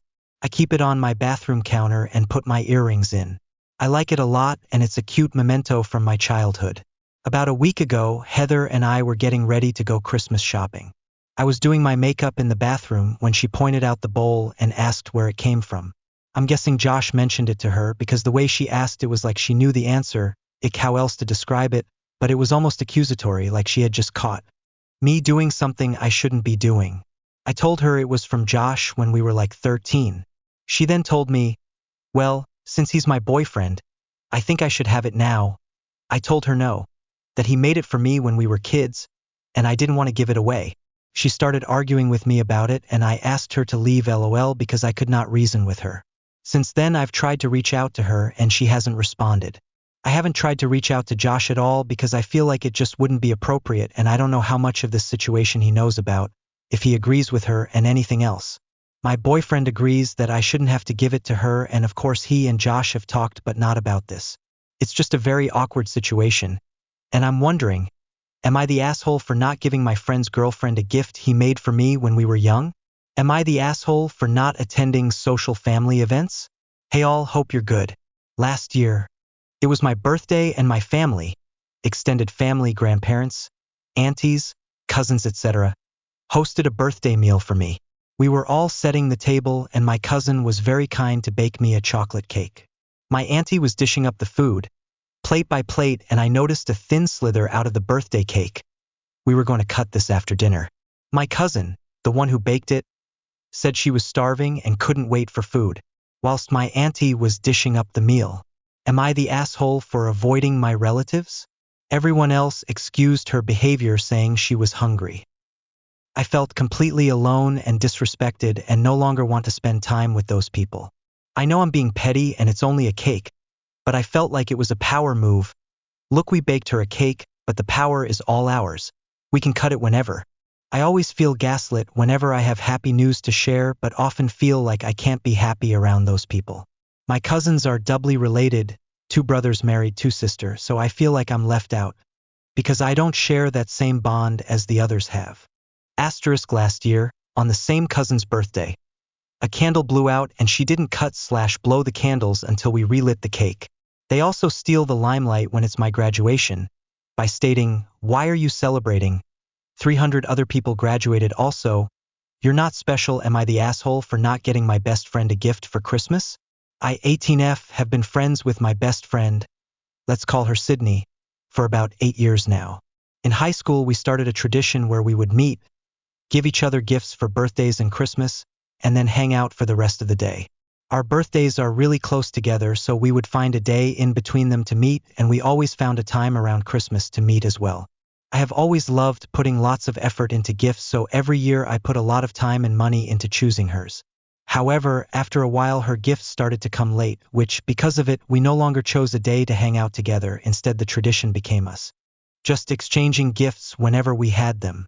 I also started to see a drop in gift quality, like she was putting in less thought into the gifts. For example, for my 17th birthday, she took me to see a movie she was really wanting to see, one I didn't really want to see. Still, I enjoyed hanging out with her that day, so I didn't say anything. Then, for Christmas in 11th grade and on my 18th birthday, she didn't give me anything. She would talk about being late again, but after a while she just dropped it and I never received anything. So the tradition kind of became me just putting in a lot of effort and getting her gifts while she didn't get me anything. I am not particularly well off, so I always spent my own money on the gifts, while Sydney was kind of rich and her mom always paid for her and the gifts she'd give me. So, it's not like she couldn't afford to get me anything, she just didn't feel like it. Well, we started college this year and we are going to separate colleges.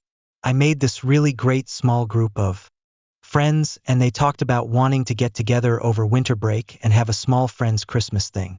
It's a local college, so we all live pretty close. I really wanted to get these friends a gift to give them at the Christmas get-together and show my appreciation for them. So I decided to make them all Christmas gifts. However, due to college, I am more broke than I've ever been, so the supplies to make the gifts was all I could really afford right now. I decided not to get Sydney a gift this year. I couldn't afford it, and I figured since she didn't get me anything the last 2 times, then it's fine. Then, when Sydney got back for winter break, she kept messaging me trying to find a time to hang out. I was really excited to see her and made time in my schedule to hang out with her. But when we finally got together, she mentioned her Christmas present and how she was super excited for it. I told her how I didn't get one this year. She got really upset at me and started crying. She said that she knew when I went to college I would like my college friends more than her, and that I'm a terrible friend. I tried to tell her that it wasn't because I liked my college friends more, but she refused to listen and asked me to leave. Am I the asshole? Am I the asshole for running away from a homeless man? I, 19F, live with great-grandma, 81F. I bought us a Little Caesar's pizza and we went to go pick it up. We went home, opened it, and we had to take it back as they messed up our order. When we head back, She told a man that was heading to his car that they messed up our order and to check his box. He then told me that maybe I could give it to a nearby homeless man my order. I was uncomfortable, but I let him follow me into the Little Caesars. He smelled like cigarettes and he was kinda giggling ever so often. I don't know if he had a mental illness or was high on something. He told me that the fact they got my pizza order wrong was funny, but his voice was slurred. Eventually the employee corrected my order and took the pizza I had previously before giving me my correct order. I just got out of there and the homeless man followed me. I kind of ran or spirited into the car and told my grandma to drive. She was upset that I ran to the car and that the homeless man just wanted something to eat. Am I the asshole? Am I the asshole for telling my boyfriend my granddad is prejudiced? My boyfriend met my whole family today. He is a different race and that's not a problem with any of my family. However, my granddad is prone to prejudice or edgy comments, which I warned him about before they met. The evening was fine, but my granddad made a few very prejudiced comments in front of my boyfriend, which of course really upset him. He was really nervous about meeting them and he wanted to really impress them. My mom came into my room a while ago and said I was in the wrong for warning my boyfriend about the prejudice and that I've basically called the whole family racist. This only happened tonight, so I can't tell if I'm being stupid or if I'm so not to blame for this. Am I the asshole? What do I do? Am I the asshole for going mad about my mother-in-law and her dog? So, I don't even know where to start. My mother-in-law is a single long-time divorced lady and her world revolves around her dog. Her old dog died and she was actually a okay person to be around again for a few months, but now she's had dog number 2 for close to a year and I'm going mad. Whenever she's there, no matter the occasion, everything has to revolve around her dog. We rented a place and told her dogs are not allowed here. It was hard wooden floors and an expensive place. Cue major drama, because if she couldn't bring her dog, she couldn't go to her granddaughter's birthday. So we said, okay, bring it but keep it in the cage. Yeah, that lasted for 5 minutes. Then we had to ruin the mood by reminding her the condition for her bringing the dog. Her response was carrying it around in her arms the entire time, talking shit about the landlord and letting her dog out on the porch. This is just how she operates, normal day to day. Now come Christmas, I fucking lost it. We have a new house now, new furniture. She comes to stay with us, of course we can't refuse her to bring the dog. Then she wouldn't even show up. So she has been staying with us for close to a week already. Dog is everywhere, on the couch, stealing our kids' toys. It's not his fault since the toys are laying around, etc. And today, when Santa arrives, she has the dog loose, so he runs up to Santa, me dressed up, barks, spins around, acts all crazy, so my 2-year-old, which we're supposed to experience Santa for the first real time, gets scared and just walks away. She doesn't even try to remove the dog. No, she records it, sends it to her entire family and thinks it's so funny that her dog loved seeing Santa for the first time. So I'm fuming and saying she ruined the moment, and she thinks I'm just an evil dog-hating lunatic. I assume I'm getting the silent treatment. My wife is unsure what to do. Her mother can't take any feedback. I want to ban her from bringing the dog to any future birthdays, Christmas, and other important occasion. Maybe allow her to have her dog in a cage in the guest room, only when we have guests, etc., not the entire stay. But my wife says she won't come then, or she will and just ignore the rule altogether, forcing me to be the mean guy and say it in front of everyone. I'm just tired and genuinely feel like she's a narcissist. Am I the asshole? Any advice? Would I be the asshole for skipping family Christmas? Would I be the asshole for skipping Christmas with my family to relax and avoid socializing? I'm not personally religious by any means, but I've never actually skipped it because I celebrate it as time with family. In full honestly, I wouldn't even think twice about skipping if it weren't for the fact it's my mother's favorite holiday and she's been looking forward to it all year. Heck, she was upset I worked today, Christmas Eve. She loves playing board games and watching TV and spoiling everyone rotten with gifts and making lasagna. For context, my mother has an absolute bleeding heart and a tendency to adopt random people. This includes my sister-in-law's siblings and their boyfriends, both of which were never actually invited by my mother and just invited themselves. She buys them gifts, makes their favorite foods for the people she actually invited or knew was coming, etc. The whole 9 yards. And I love her for it. I think it makes her such a wonderful person and I couldn't be prouder to be her daughter. The problem comes in the form that A, I don't know these people, I do not consider them part of my inner circle and thus do not consider them family for it to be a family event anymore. And B, I have severe social anxiety. Like last year I spent doped on an edible legal in my state to avoid full-blown panic and don't remember any of it. I literally just slept the entire time. Truthfully, I can also get very, very mean when I'm overwhelmed or find myself in said panic and can never think straight. There is also no stepping away, as my old bedroom is now a reading room. With no privacy and the noise would just be too much and I always smell awful because I sweat so damn much and I genuinely hate it. I also hate being touched and people being within arm's reach of me, but only my mom and sister-in-law respect that boundary. They all seem to want hugs or to be in my bubble. I am not on medication for this, and I do not want to spend Christmas high to the point I just sleep through it to get through it. I know this makes me a horrible person, but I just really don't want to deal with it. I don't have my mom's bleeding heart or need to randomly adopt other people just because. I also don't want to the resident jackass during Christmas to everyone and ruin their holiday because I can't seem to get over myself or have control of my damn emotions. It's not fair to them, and I don't think it's fair to have to be higher than a kite to avoid it. It's not like I wouldn't drop by once everyone leaves or just visit the day after for my mom. But I also can't just tell her why I'd be skipping because then I'd be the asshole for not wanting to share the holiday just because I don't want to socialize and I don't want to hurt anyone's feelings by saying, oh, they aren't family and I don't want to spend time with them. Like I'm mean, but I try not to be cruel. And it literally makes everyone's day to come over to her house. I ain't popping that bubble.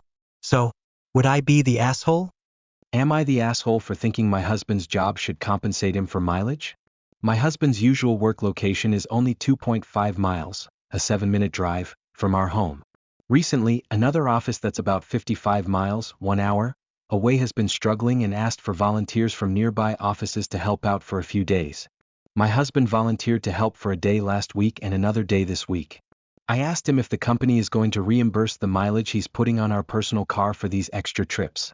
The company is certainly capable of reimbursing mileage, they've done it before. From my perspective, it seems perfectly fair to ask for reimbursement, especially since he's commuting an extra 4 hours without compensation.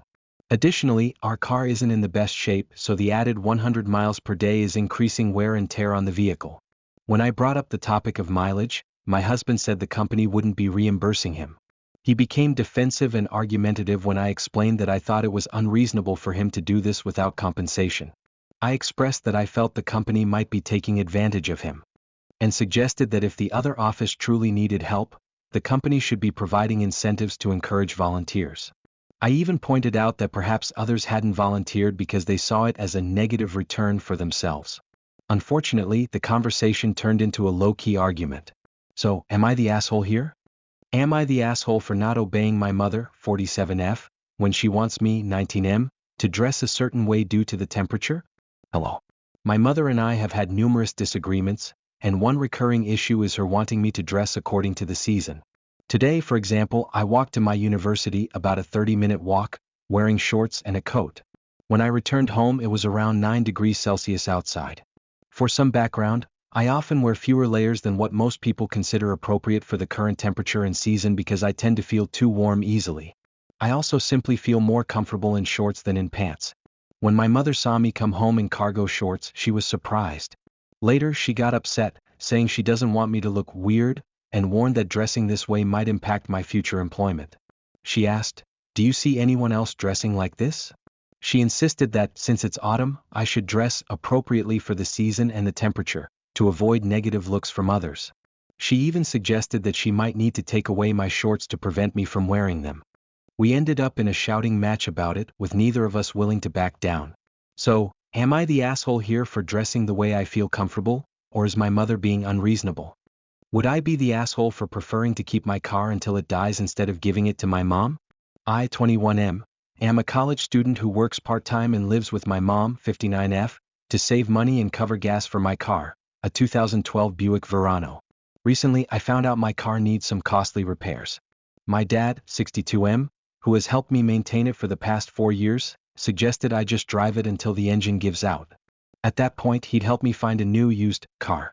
My car currently has 167,000 miles on it, so it's nearing the end of its life. When I shared this plan with my mom, she asked if I could give her the car so she could fix it up and use it herself for her commute, as it's more fuel efficient than her 2008 Enclave, which gets about 20 mpg compared to my car's 23.5. But this would leave me without a car. A bit of background: my mom drove the Verano for around 7 years and passed it down to me after I got my license. She originally got the Enclave from her aunt, who gifted it to her before she passed away. My mom was upset at the idea of me running her car into the ground, but technically it was my dad's car from the beginning. Back in 2012, my parents swapped cars since the Verano was better for my mom's commute. My parents had an argument over the phone, and I overheard them because they tend to yell a lot. My mom argued that someone else could fix and use the car rather than me driving it into the ground. My dad's point was that if I gave her the car, I'd be left without transportation. To summarize, my mom suggested I drive my dad's old SUV, a 2002 Ford Expedition, which we mostly use to transport stuff or people. My dad refused because it's inefficient, 17 mpg, and has issues like broken gauges and wonky suspension. She then suggested my dad get me a new car as soon as possible, but due to financial limitations that's not feasible. She also mentioned that I could use my savings, but both my dad and I agree that I should keep that money for emergencies. Not once did my mom offer to trade cars with me, and she rarely lets me drive her Enclave unless I'm taking it to the shop for her. I feel like I'm stuck in an argument between my parents, but I agree with my dad. He told me the car is mine, and I'm under no obligation to give it to my mom. I feel a little selfish wanting to keep my car until it dies, especially since my dad and I had already agreed on this plan. I could use my savings to buy another car, but I'd prefer to save that money for emergencies when I'm on my own. Would I be the asshole for keeping my car until it dies, even if it feels a bit selfish? Am I the asshole for telling my brother his new girlfriend is no longer welcome at family events? My brother's new girlfriend, Avery, 19F, has been living with him for a couple of months. She was staying with her ex until she got kicked out and ended up back at her parents' house. She's known my brother, Josh, 19M, for a few years, and when this happened, he moved out of our parents' house and rented an apartment with her. He even drove to another state to get her. Despite this, she still doesn't have a job to help with bills after 2 months. While her lack of a job is concerning, my real issue is her behavior toward our family. This is Josh's first relationship, and the first girl he's brought around the family. I, 25M, have gotten to know her over time, and her actions have been bothering me. For instance, she's made a rude comment about our cousin wearing a bikini, refuses to acknowledge or even speak to our parents, and lied to Josh about not having contact with her parents. She actually has a decent relationship with them on social media, though Josh, who doesn't have social media, doesn't know this. The final straw for me was when I texted Josh and didn't get a response, so I called him. He said, "Wait, why isn't your number saved?" And I heard Avery laughing in the background. I've had the same number for years, and we were texting just days before, so this felt off. I finally texted Josh, asking him not to bring Avery to Thanksgiving dinner if she's going to ignore our parents, who have been nothing but welcoming. I also told him she's no longer welcome at my place. My parents know how I feel about this. My dad is neutral and thinks Josh should learn on his own, while my mom doesn't like Avery much but doesn't want to push Josh away. She often calls me upset about Avery's behavior, which makes family gatherings awkward. Am I the asshole here? Edit. My parents are aware of my thoughts and they agree it's uncomfortable to have her ignoring them. My dad is neutral and wants Josh to make his own choices, and my mom has asked me to talk to Josh since she feels uncomfortable speaking up. He hasn't addressed this with me since I brought it up, but my mom is often upset about the situation.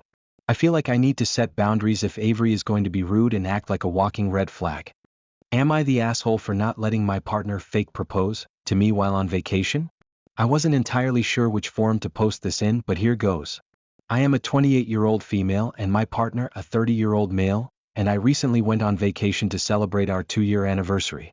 We got back 2 days ago. The entire trip was wonderful, romantic and amazing, until he suggested we ask a stranger to take a fake proposal photo of us in front of the Eiffel Tower. When he brought it up, my heart started racing because I assumed fake proposal was a cover for an actual proposal, which is something we hadn't discussed yet. I think I responded with something like, "Wait, what do you mean?" He explained that proposal photos at that spot are really popular and suggested that we should take the opportunity while we had the chance. I told him I wasn't interested in a fake proposal photo and thought it was odd that he would suggest it. We quickly moved past it and went to dinner.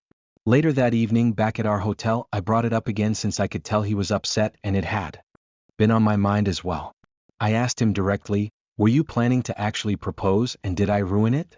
He said no and explained that he doesn't think we're ready for that step yet, which for the record I agree with. We were long distance for the first 8 months, and I'm planning to move in with him when my lease is up in January. He said he just thought a proposal photo in front of the Eiffel Tower would be really romantic, and he was worried that, whenever he does propose, it won't be as picturesque as Paris. So, he thought it would be nice to get the photo while we had the chance. I apologized and told him that I was only interested in actual proposal photos, and that I would love it no matter where or when it happens. Since then, he has seemed pretty down about it, and I genuinely feel like I ruined something special for him. I called a few friends for advice. Their opinions were mixed. Some agreed that it was an odd request, while others said I should have just gone along with the photo, as it wouldn't have hurt anything. Am I the asshole for not taking the photo with him? Am I the asshole for possibly causing my boyfriend, 38 male, to lose custody of his daughter, 12 female? My boyfriend and I have been together for about 6 months. He has a stable job, a supportive family, and a good living situation. When we first met, he disclosed to me that in his previous 3-year relationship, not with his child's mother, he had been partying heavily and using cocaine. We had several early conversations about it, and he assured me that he was past that phase of his life. He said he no longer associated with those friends, had quit using drugs, and was working on making positive changes even before we got together. I was initially hesitant about starting a relationship but decided to move forward with caution. Over the past 6 months, we've traveled, made wonderful memories, and started renovating his place so I could move in. Fast forward to 3 weeks ago. We got into a heated argument after I discovered that, before we met, he had spent almost $50,000 on drugs during a 3-month bender. I was beyond livid when I learned this, and it nearly led to a breakup.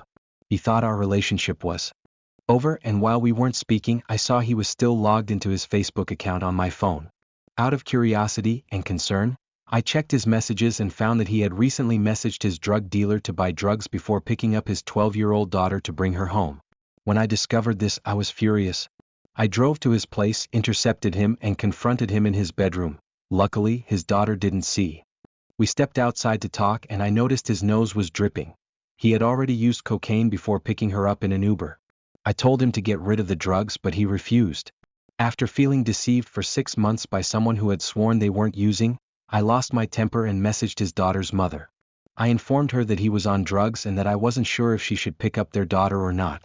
Given that the truth was now out, I felt he was emotionally unstable and likely in no condition to care for her, especially with the recent strain on our relationship. 3 weeks later, he's now attending Narcotics Anonymous meetings and taking drug tests whenever I ask. However, his daughter's mother has since taken full custody and no longer wants him to see her. I understand that a lot of this is my fault, as I was the one who informed her, although he had a 4-year history with cocaine before I entered his life. His ex-girlfriend had also been using and never reported it, so his daughter's mother was unaware of the extent of his drug use. While I know I acted with his daughter's best interests in mind as a future step-parent, I still feel guilty knowing that he might lose time with her because of my decision. Did I do the right thing? If he's serious about getting clean and we had kept this private, would I still be the asshole? Am I the asshole for not telling my friend I'm pregnant sooner?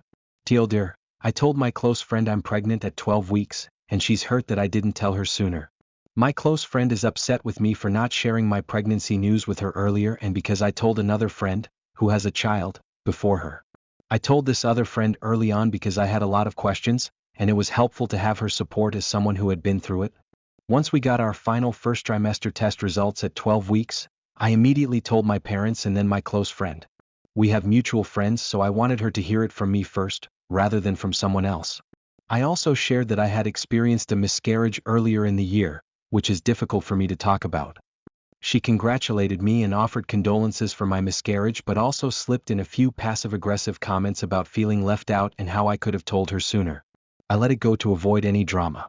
A week later, she sent me a long text expressing how hurt she felt that I didn't tell her sooner, especially since I had told our other friend first. She said she felt like I don't trust her and that it was difficult because mutual friends had been asking her if I was pregnant, and she was out of the loop. She added that she's been crying over it and feels even more hurt that I hadn't told her about the miscarriage earlier. I'm generally a private person and don't get overly sentimental about baby stuff. It took us almost a year to conceive, and my first pregnancy had a lot of spotting. I didn't want to tell many people early, except the friend who had experienced it before, in case it ended in miscarriage, which it did. I didn't want to face the discomfort of telling people, never mind, I'm not pregnant. The whole journey was stressful, and with this second pregnancy, I didn't want to share the news until all the tests came back low risk. I understand that my friend may feel like I don't trust her, but that's not the case at all. This just wasn't about her. I value my privacy, and talking about the miscarriage is painful. I wish she could respect that instead of feeling hurt by it. While her feelings are valid, I also wish she had vented to someone else instead of to me. It's cast a shadow over my pregnancy announcement, and the more I think about it, the more I feel annoyed that she's made my pregnancy about her. Am I being unreasonable? Am I the asshole for telling my husband that we need to move out of his mom's upstairs bedroom? Not the asshole. My husband, 24 male, and I, 25 female, moved in with my husband's widowed mother at the beginning of 2024 to save for a house while I was pregnant with our first child. My husband works full-time, and I'm a stay-at-home mom to our newborn. We contribute a small monthly payment to his mom and occupy 2 of the 3 upstairs bedrooms. One serves as an office/living area, and the other is our bedroom/nursery. The 3rd bedroom belongs to my husband's brother, who is a recent college graduate. We knew this arrangement would be challenging, but after 7 months, we've hit a particularly rough patch. Our plan was to move out of his mom's house sometime in 2025 and into our own home, but rising expenses and the current economy have slowed our savings significantly. Given the situation, we've had to rethink our plans, and living here has become increasingly uncomfortable and is putting a strain on our marriage. In this living situation, we have very little control over our environment, as we're constantly accommodating my mother-in-law and brother-in-law, who live differently from us. Respect for our personal space and time is inconsistent. For instance, sometimes the food I need during a rare break from the baby isn't in the fridge, or my mother-in-law talks over me when I'm with my husband downstairs. All these small inconveniences add up, especially as I navigate the challenges of being postpartum, learning to parent for the first time, and caring for a newborn who cries around the clock. My husband and I argue almost daily. I experience weekly emotional meltdowns that disrupt our routines, and I can't see how we'll make it through the upcoming holidays without more conflict. My husband is determined to stay here until we either 1, save enough for a down payment, or 2, he secures a higher paying job. However, neither of these options seems likely to happen anytime soon. Thankfully, my parents recently gifted us $10,000 to help us move out sooner before things get even harder. After receiving the gift, I told my husband that we should move into an apartment as soon as possible, but he completely freaked out. I made things worse by pushing the issue, which led to a huge argument about my frustrations with living here. Now, I'm seen as the bad guy for suggesting that we move out sooner than planned, and that we move into an apartment rather than waiting for a house. Am I the asshole for telling my wife that the house we're going to build won't have 5 extra rooms for her mom, her 3 brothers, and her cousin? Not the asshole. I was looking at house plans to submit to the town hall for approval for an acre we own in Minnesota. We're planning on a 4-bedroom house. 1 room for my wife and me, 1 for each of our 2 kids, and an extra room as a playroom/game room. When my wife saw the plans, she asked, "Where's my family staying?" Apparently, she had already promised her mom, her 3 brothers, and her cousin that they could move in with us. She's now furious, saying, "You only care about yourself. What about me?" I told her I never agreed to having her family move in with us from the start. Now she's even talking about selling the land to prove a point. Additional information. My wife and I co-own the land, which we purchased with the life insurance payout from the passing of our 1-year-old daughter in 2021. Since then, I've gotten a job in manufacturing with a federal government contractor. Her family has no stake or rights to this property. Recently, I received a call from the town's registrar regarding ownership change inquiries for the land. We actually own 2 parcels, and I offered to sell one of the parcels to her family at market value if they wanted a stake. She declined. The house construction will be funded by me alone. I even offered to build an accessory dwelling unit (ADU) on the property where her family could stay, but they would need to pay market rate for rent, about $900 per room. She rejected this idea as well. My current plan is to transfer my ownership of the land into a trust with my kids as the primary beneficiaries, with specific instructions that only direct descendants of mine may build or live on the property. Am I the asshole for missing plans I didn't know I had with him? Backstory: I'm 26 years old and he's 28. We have mutual friends and I've seen him at various events, but I don't think we'd ever spoken directly. He followed me on social media, and we started talking after he replied to one of my stories. When I posted about attending an event, he mentioned he'd love to do something like that with me. At first he suggested, "I'm a good chef, I could cook if you come over." I told him that I don't usually do home meetups for a first date, but I'd be open to other plans. He apologized and suggested we go out somewhere, and I agreed. We kept chatting and he didn't mention the plans again, but we moved our conversation to texting where he messaged fairly often.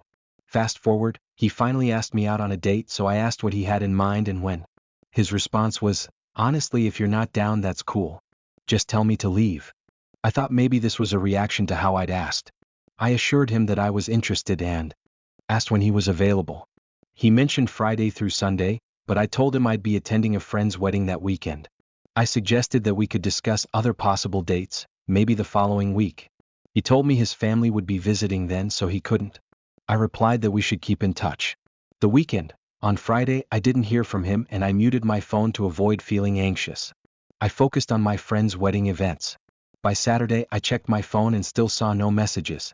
Midday, he finally texted saying, "Well, it's not like I was going to be free this weekend, but I take it you aren't either. Sorry." I responded by suggesting we revisit our plans, and he agreed, mentioning he'd be free on Monday. However, this was short notice and I had work during the time he suggested. I explained this and he asked if I was genuinely interested in meeting him. I reassured him, asked if he was available that Friday, but he responded without directly addressing that part. Since then, he's been texting me with a noticeably different tone. His replies have become shorter and more spaced out, and he doesn't acknowledge things I say. I'm starting to wonder if I was supposed to be more specific in making plans. My sister advised me to leave it alone as he seems upset. TLDR, we're having scheduling issues around a first date. He previously said he was unavailable for the weekend but then seemed to change his mind, leaving me uncertain if I did something wrong. I've tried to explain that I'm interested, but he seems distant now. My friend also saw him on dating apps, so I don't want to waste his time if he's actively looking, yet I also don't want to feel brushed off like this. Am I the asshole for stealing from a baby? A friend of mine, female, FaceTimed me one night, asking if she and her baby could stay with us temporarily. She explained that her living situation was unsafe, and if no one else could help, would we consider letting them stay? I told her I'd need to discuss it with my fiancé, male, first. A few weeks later, she texted to say they wouldn't need a place after all. Then she called back in a panic, saying the house really wasn't safe for the baby. My fiancé and I agreed to let them stay with us for 1 to 2 months while she searched for a job and a new home. They moved into our guest room, bringing whatever fit in her car. We even bought a few extra things to make them comfortable. Before she moved in, I explained our house rules: nothing unreasonable. Rinse dishes, put things in their designated spots, and focus on finding a job. I told her I'd be there to help if needed. Not long after moving in, my fiancé noticed that a few of our items had gone missing, including our laundry baskets. He asked her several times if she could return one of them, so I eventually gave her a black basket for her own use, creating a new space for her things. During this time, we noticed she'd lie frequently about minor things like her mental health, small accidents, or misplaced items, often over things that seemed too trivial to lie about. She soon stopped doing basic chores, was rude to my partner, and quit her job. She started cleaning for a man she'd met on Bumble instead. I had a talk with her, letting her know that if she didn't begin following through, we'd need to set a move-out timeline. I gave her a 30-day notice starting from the second month, explaining that while I wanted to preserve our friendship, we needed clear expectations. She decided to leave and moved in with the Bumble guy, leaving her belongings at our place. For about a month, she texted me daily about coming to pack her things, but she rarely showed up. On day 23/30, I reminded her to collect her belongings and she finally came by. I noticed she'd packed some of her things into 2 of our laundry baskets. I let her keep her things in the baskets temporarily, but reminded her that the baskets were ours and needed to stay when she moved out. She claimed the black basket was hers, but I reminded her that it was ours, given to her for temporary use. She agreed to leave it behind but mentioned she'd taken some of our towels and sheets, promising to bring them back. She left with some of her belongings. The next day, I even sent her gas money to bring back the linens. She returned the sheets but not the towels. When I texted her about the missing towels, she claimed she didn't have them. After several hours of silence, I checked the guest room and found one of the towels vacuum sealed in her bag. I texted her again asking about the other towel, but she continued to deny having it. Frustrated, I sent a final message, "You know what, you keep it. Good luck with the rest of your stuff." Then I blocked her. On day 30/30, I unblocked her and texted that all her belongings were on the driveway. She picked them up along with some mail that had arrived at our house.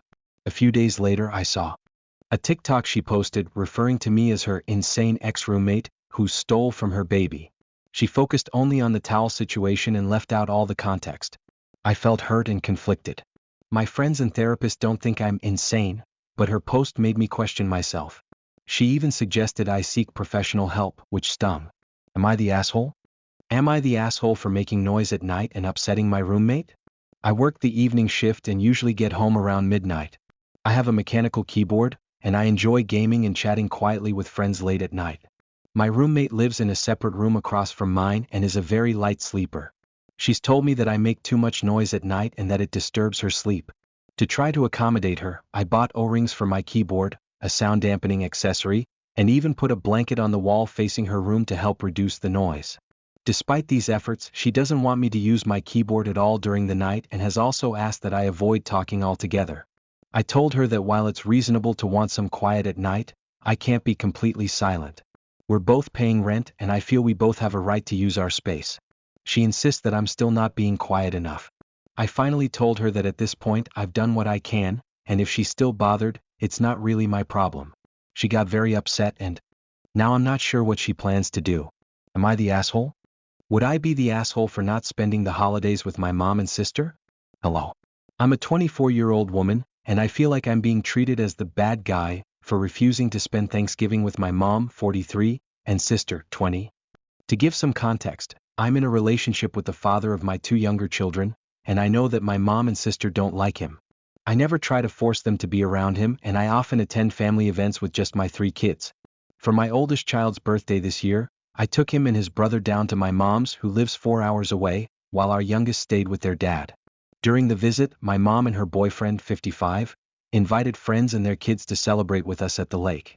While I didn't mind initially, things took a turn when they started making comments like, "You should date my son," and "You need to get out of the situation you're in," referring to my relationship. Since I'd ridden down with my sister and didn't have my own vehicle, I felt trapped. This really upset me, and after returning home, I didn't speak to my mom for about a week. Recently, my mom has been asking if my sister and I will come down for Thanksgiving. She wants me to bring all 3 kids, but she's made it clear that my boyfriend isn't welcome. Personally, I believe that if he's not welcome, I shouldn't go either. He shouldn't have to miss out on family moments with his kids.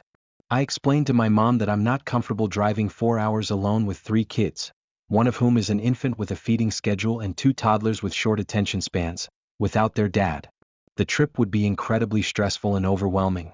My mom's response was curt and dismissive, as if I'd betrayed her by even suggesting it. Then my sister texted me asking if the kids and I wanted to come down with her, her son, and her boyfriend, again making no effort to extend an invitation to my partner. I repeated my reasons, explaining that our youngest has been having issues with a sensitive stomach, and I don't want to risk her getting sick in her car seat while I'm driving. My sister's response was a simple, "Yeah. Okay," which usually means she's upset. I do love my family, but they expect me to drive 4 hours there and back for every holiday with 3 kids in tow without my partner. If I don't bring my own vehicle, I end up stranded, waiting for others to decide when it's time to leave. So, would I be the asshole if I chose not to go? Am I the asshole for feeling hurt that my mom doesn't want to spend Christmas with us? My mom lives in California while I'm in Iowa. I have 3 adult children, 2 sons who live in Iowa and a daughter who lives in California. Every year when we're able to travel, my husband and I, along with any of my sons who can join, fly to California. My husband has a large family, and we usually spend Christmas at their family gathering spot before joining my mom afterward. My dad passed over 10 years ago, and my mom has always been flexible about when we celebrate, since to her, Christmas is just a day we pick to exchange gifts. She's usually fine with us spending Christmas with my husband's family first.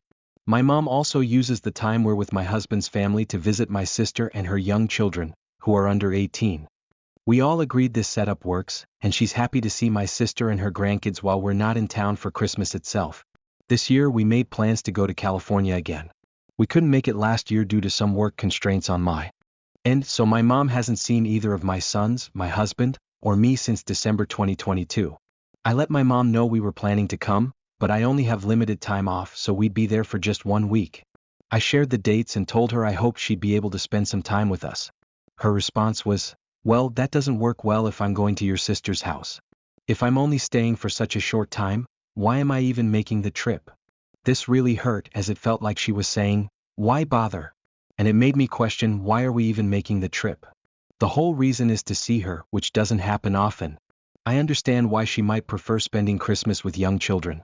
Kids bring that magical holiday energy. But she sees my sister's family regularly throughout the year. They visit each other frequently. Meanwhile, she hasn't seen me, my sons, or my husband in almost 2 years. It's tough not to feel like we're being overlooked, especially given how rarely we're able to see her. In the spirit of full transparency, I'll admit that in previous visits we didn't do much together. I used to have limited mobility, but over the past 2 years, I've lost over 100 pounds and had both knees replaced. My mom knows this. I'm no longer the one saying, "Go out without me." I'm now ready and eager to make the most of my new knees and renewed energy, whether or not she joins me. So here I am, torn. I get that holidays with young kids can be more appealing than with adults who might not be as entertaining, but I can't shake the hurt. Am I the asshole for feeling this way? Or should I just let it go? I'm ready to be told to get over it, but I'm genuinely struggling with her reaction.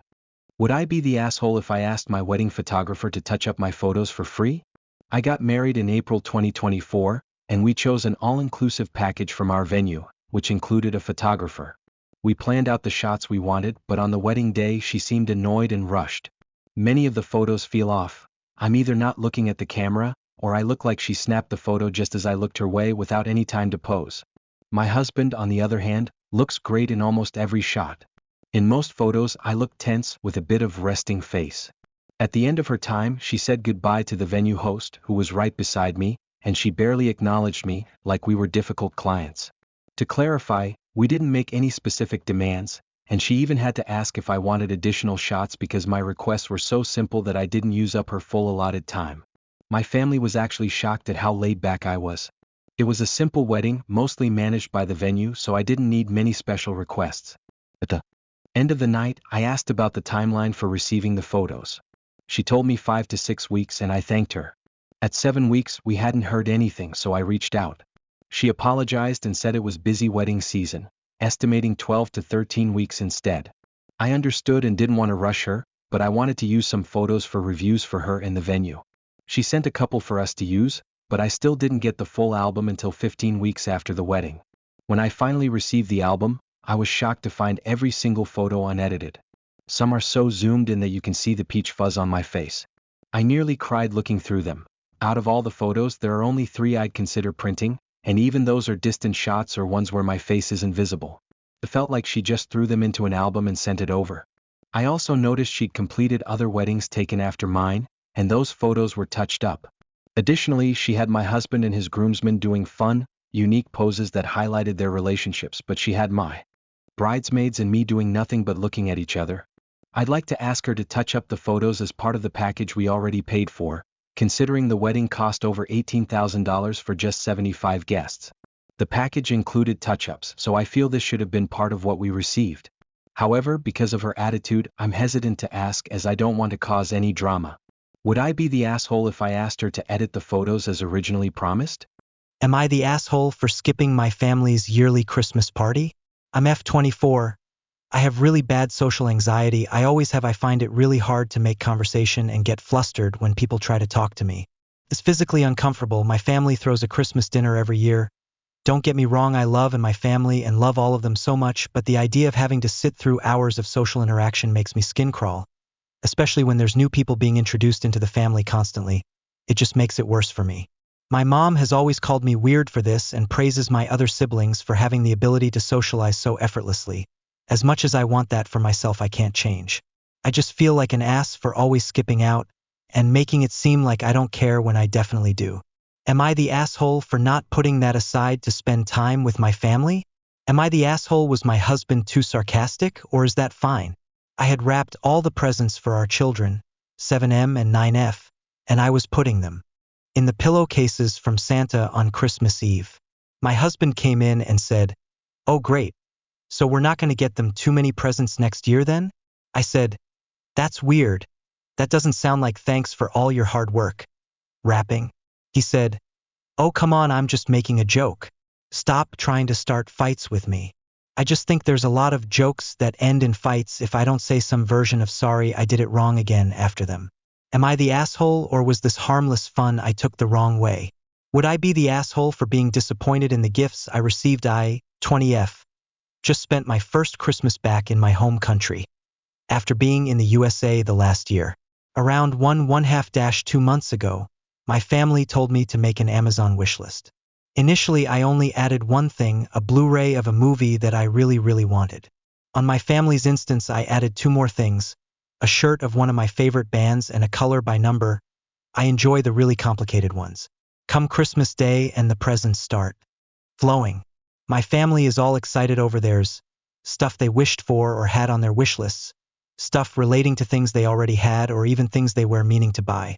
I got a backpack, a glove scarf hat set, which got gifted to me twice, the same set, a sweater I can really only wear during Christmas and is not remotely to my style, a 2K pieces Lego cat set, and a box set of a manga I follow, which included book 8, 9, and 10. I felt sad. After watching my uncle and his wife especially get so much stuff. Even a hard-to-find lamp and an Apple Watch. Everyone got something that related to things they liked or was stuff they wished. I didn't, even though this hasn't really happened before my time in the USA. Sure, my gift last year wasn't big and I get it, it's expensive to ship between our countries and don't I know it. But I just would have thought they'd use the wish list they had insight that I make. All I really wanted was that Blu-ray or the shirt. When I seeked guidance with my friends, one said I shouldn't be so sad, that my family is just saving it for another time.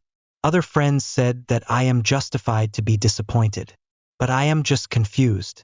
While I regret that I said yes, when my family asked if I liked my gifts, I don't think I'd be brave enough to say that I am disappointed.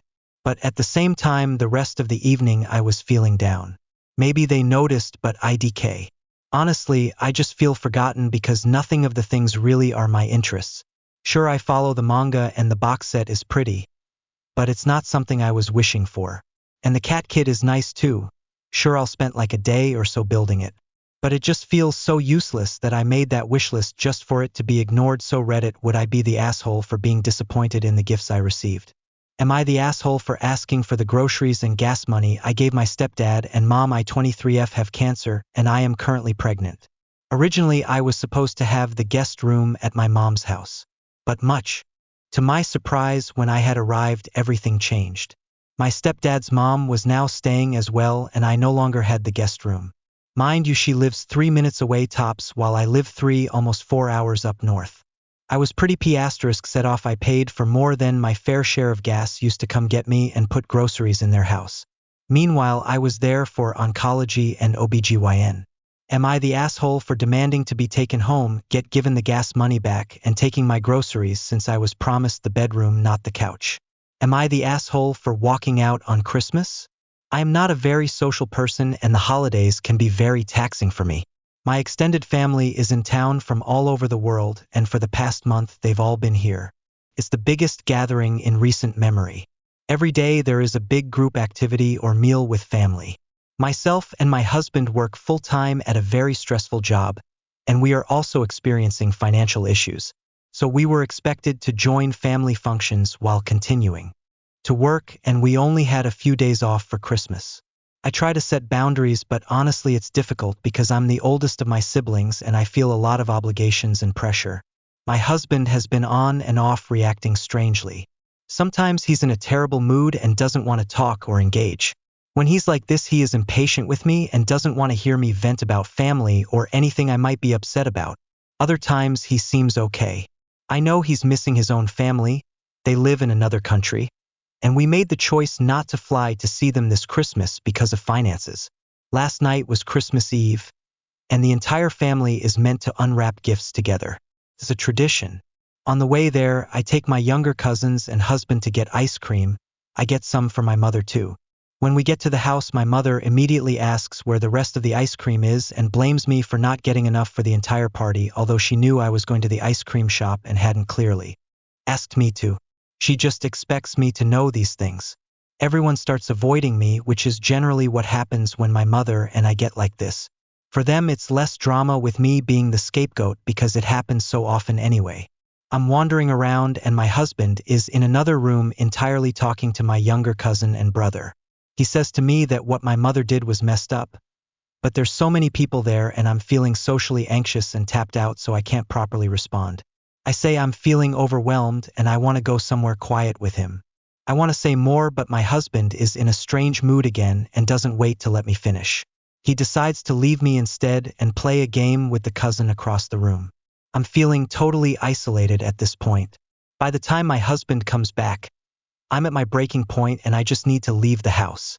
I tell him that and walk out without him, and I actually go home.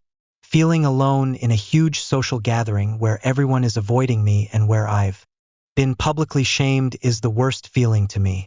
Eventually I go back, but it's hours later and everyone acts like nothing happened except for my husband. He says I crossed the line and he's not talking to me. Am I the asshole? Am I the asshole for not going to boyfriend's house for Christmas? 1. 20. F has been dating my boyfriend, 22. M, for almost 2 years. LV gone to all his family events last year. And I go over to their house weekly for dinner. During the holidays I get super depressed because I am not close with my family. I actually come from an abusive family. We have a rocky relationship and years of trauma. I never really celebrated Christmas because my family couldn't afford it throughout the years. We would have dinner and we would go to our own rooms just like any normal day. One night on Christmas Eve my dad and brother got into such a big fight I had to call the cops as a little girl and I was sobbing. During holidays my family gets super emotional. And I just associate holidays with bad energy. Sorry for TMI, but holidays are just kind of triggering for me. I went to his house for Christmas last year. It was fine and his family is super nice, but it makes me so sad because I think about my own family and how we never did stuff like this. I feel out of place and I'm so socially awkward because I never really had family events. I went to Thanksgiving this year and his aunt made a very weird remark towards me and I just really feel out of place when I go over. This year I asked if I could stay home, and he was very sad. He says this is super important to him and he doesn't think it's too much of an ask. I told him I understand how important Christmas is to him, but it makes me sad whenever I go to family events because I just notice how fucked up my own family is. It makes me miss my family and I know it will never be that way for me and my family. I'm not trying to put up a fight. He says he doesn't get why I don't want to go and that he knows I'm going to have a good time. He says I'm psyching myself out to have a bad time. I don't want him to feel bad, I just don't want to go. I'm going as of right now, but I know I'll be in tears by the end of the night thinking about my family. I'm tearing up a bit typing this. I don't want to be a selfish girlfriend, I just want to be at home. I wish could spend Christmas with my family, but I can't. Would I be the asshole for avoiding a friend who invited themselves to my New Year's plans after I deliberately excluded them? I completed a 1-year program at a college and graduated this May. During that year, I made a friend. Let's call them Max. Max is quite the character. They love spending money, often on things they can't really afford, and are always making plans with everyone. During school, they were a great friend. Funny and entertaining, but they could also be exhausting at times. They constantly wanted to be doing something and would get upset or even angry if I or our other friends just wanted to relax and take it easy. It got to the point where some of us started avoiding Max because they would often argue and create conflicts over small things. This understandably left a sour taste in my mouth, and after graduating, I felt relieved not to deal with Max daily. We did hang out a fair amount over the summer without any major issues, though there were still some bumps along the way. Now, here's my dilemma. I recently asked in our class group chat if anyone in my area had plans for New Year's. Max was the only one who responded. I didn't follow up with them and instead booked a flight to celebrate New Year's with a good friend of mine in another city. Max found out and got upset that I didn't invite them. I deliberately didn't because I find spending extended periods with Max exhausting, and I just wanted a couple of low-key days with my friend, who is on the same wavelength as me. After some back and forth, Max seemed to understand and let it go. But now I've learned that Max has booked a flight to the same city for New Year's and wants to join me and my friend since they'll be in town anyway. Max, doesn't seem to have solid plans, and I feel like a jerk for wanting to avoid them. However, I'm genuinely frustrated because it feels like Max isn't respecting boundaries and is intruding on my plans. Max isn't a bad person and means well, but our personalities don't mesh well, and spending more than a day or two with them can be draining. Am I the asshole for not inviting Max and potentially trying to avoid them during New Year's? Am I the asshole for distributing my brother's Christmas gifts? We are spending Christmas with my extended family. Since we can't all fit in the house, my parents rented a house for some of the guests, including my brother and I. At some point, I went back to the rental to change and fetch my gifts. I asked my brother if he wanted me to retrieve his as well, and he agreed. I stored both mine and his presents in the same bag and came back to the main house with them. When it was time to put the presents under the tree, I found it easier to access my own gifts in the bag by putting down my brother's gifts as well. He was upset by this, so I realized I'd messed up and apologized. I felt really bad that I hurt his feelings, so once I was done with distributing my other gifts, I went after him. I first found my parents in a room and asked them if they'd seen my brother. They said he was very upset, that I had no idea what I'd done, that the only reason he'd come to spend Christmas with us was so he could give his presents. I said I was looking for him to apologize, and asked again where he was. They said he'd left, and that I'd better run after him and fix my mess. I imagined him crying or angry outside, and though it felt too dramatic regarding his character, I still rushed to put on my shoes to go after him. However, my mom almost immediately pointed out he was just sitting a few meters away, quietly roaming his phone. I went to apologize again, and though he was still annoyed, he said it was fine. I believe him because he knows I can be an idiot sometimes, and that I didn't mean to hurt his feelings. However, I'm still shaken up by my parents' scolding. Felt like being spat on by snakes. I'm still crying about it even though I took my anti-anxiety medicine. I have ASD and anxiety disorder. They've often spoken to me like this, but this time I know I messed up. I love my little brother, and since we weren't super close during childhood, I'm trying to build a proper relationship with him. I'm not sure why I didn't wait for him to put down the gifts, and I feel very stupid. Guys, how much did I fuck up? Am I the asshole for asking my mother to stop chewing so loudly? I, 17M, have a close relationship with my mother, 42F, and we spend a decent amount of time around each other. With that said, whenever we go out to eat, have dinner together, or when we hang out and eat snacks, I have to deal with her disgusting mouth noises as she loudly eats her food like she has no home training. For reference, I have misophonia, so this is obviously very annoying to me as I find chewing with your mouth open / smacking food to be extremely irritating. To listen to and see along with it just being fucking disgusting in general. This has been going on for as long as I can remember, and it sometimes gets so bad that I find excuses to leave the area while she eats, or I have to put on obnoxiously loud music in my AirPods to drown out the sound, which doesn't even always help because I can still hear her at times. I finally had enough and asked her kindly to close her mouth when she eats and to not chew so loudly, to which she then said, "I can't help that," and then acted like she was upset while continuing to eat in a sloppy manner. She most definitely can help chewing with her mouth wide open and frequently speaking with food in her mouth. I'm starting to not want to be around her as much as it is very disgusting and irritating for me to listen to. I'm hoping that I'm not a fucked up person for this. Am I the asshole for forgetting my phone at home? Am I the asshole for forgetting my phone at home? So today, I 40F realized I forgot my phone at home while my spouse, 35M, was driving me to work. I don't need it for my work, so it's usually not a big deal. Since our supervisor was kind enough to let us have a half day off for Christmas Eve, my spouse offered to pick me up after my morning shift at 12:20. He had been up late the night before and said he would set his alarm for 12:20. I confirmed again over Messenger and he said he'd wake up at 12:20 and come get me. 12:20 rolls around and I finished up all my work tasks and wait to hear from him that he's on his way. 12:30 rolls around and nothing. Since I didn't have my cell phone on me, I called from a work landline a few times. No answer. I figured he may be showering or getting ready, so I do some organizing and other work while waiting. 12:45 and nothing, so I call more times and nothing.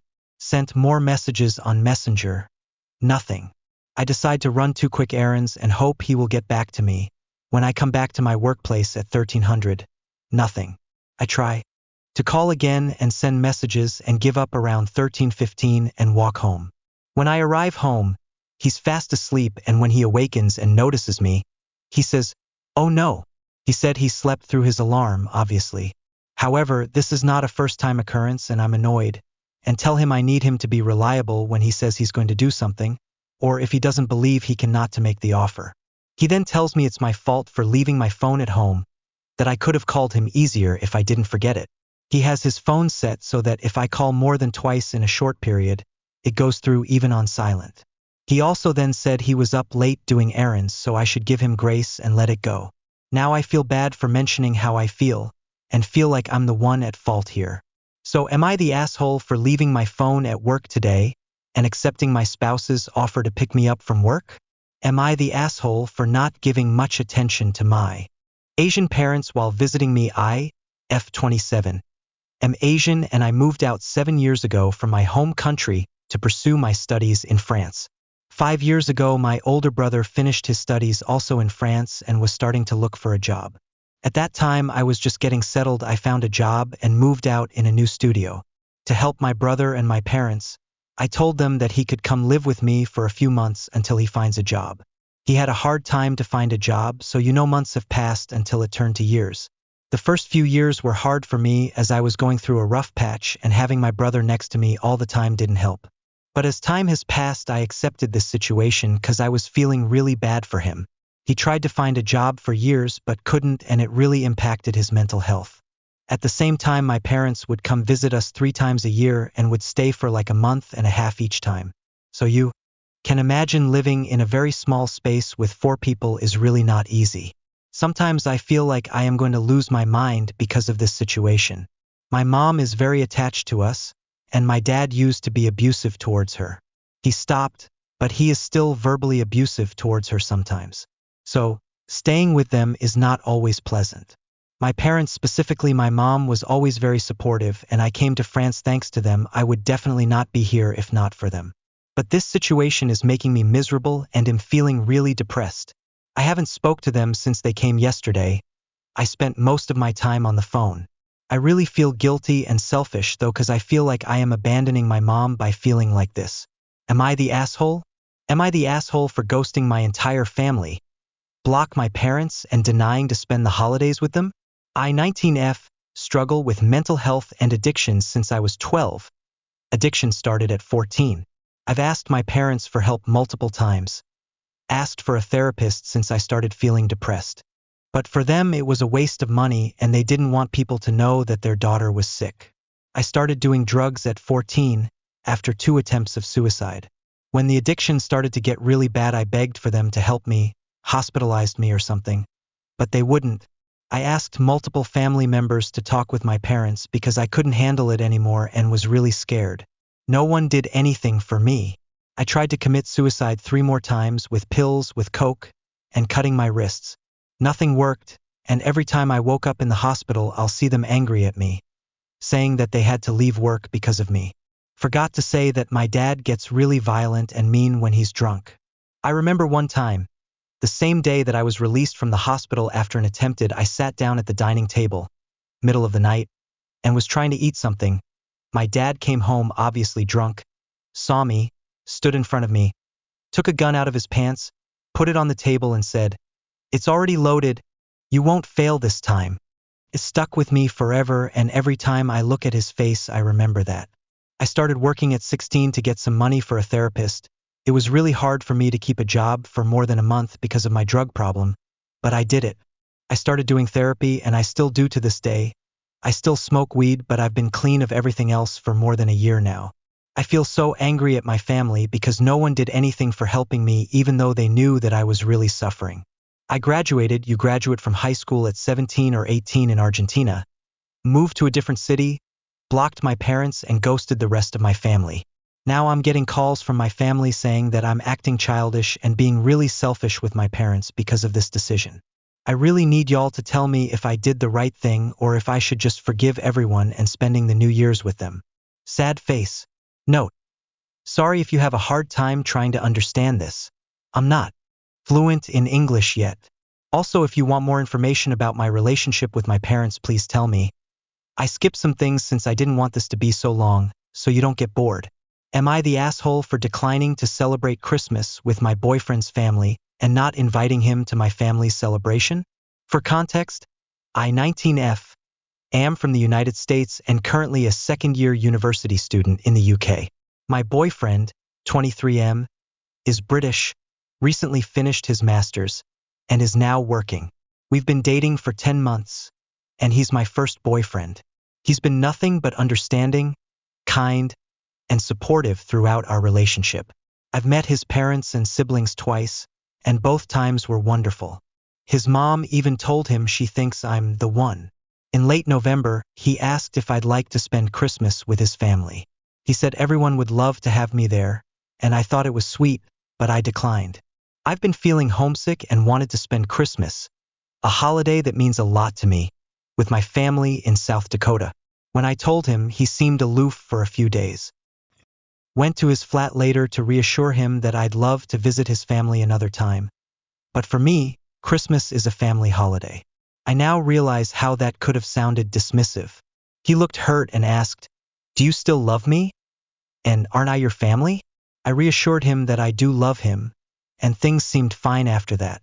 About a week later, he surprised me by showing me a flight he'd booked to South Dakota for Christmas.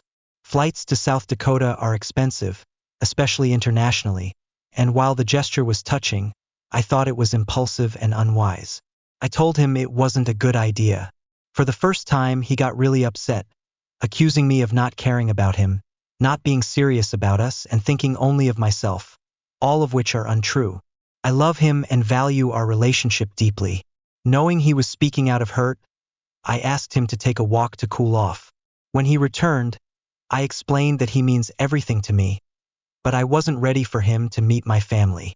To be honest, I'm nervous about how my family would react. I'm white, he's Arab, and my family in rural South Dakota is not exposed to diversity. They've made ignorant, racist comments in the past.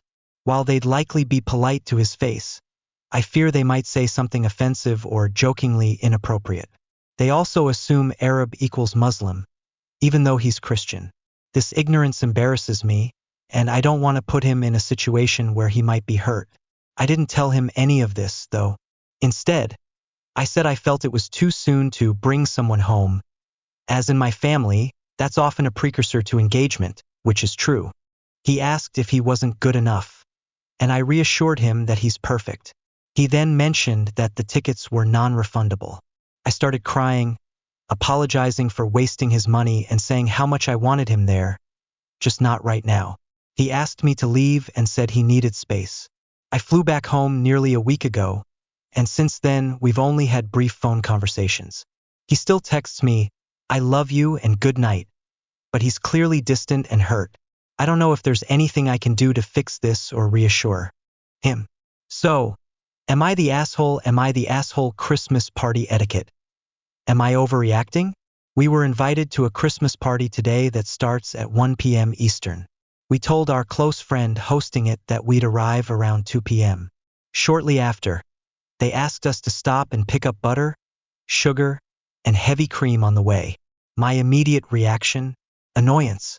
We host parties often, and we never ask guests to bring ingredients. Contributions, sure, that's different, but needing core ingredients for something you're making during the event feels like a stretch to me.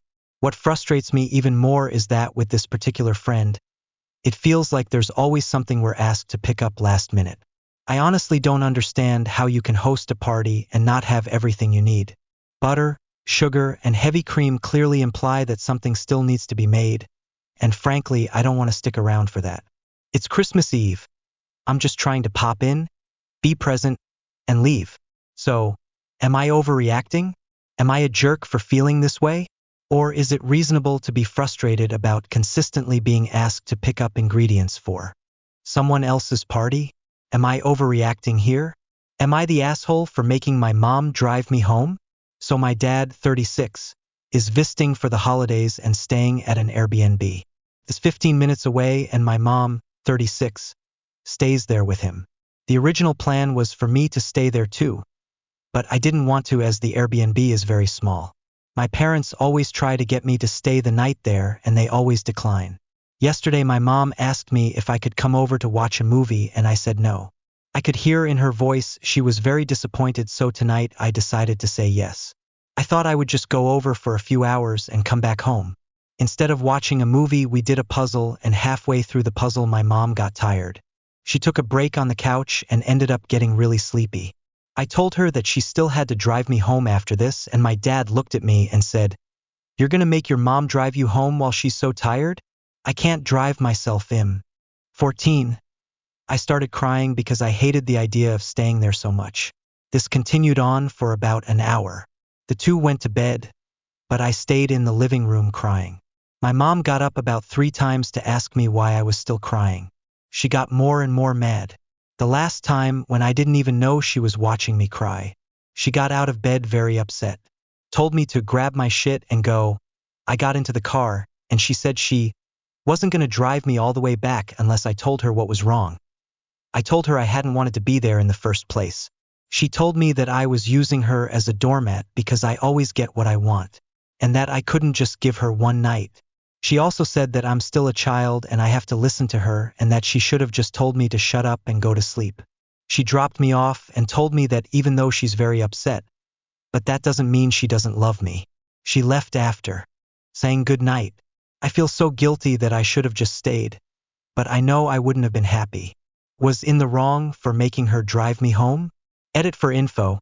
My parents live separately but aren't divorced, and my dad isn't welcome at my mom's house.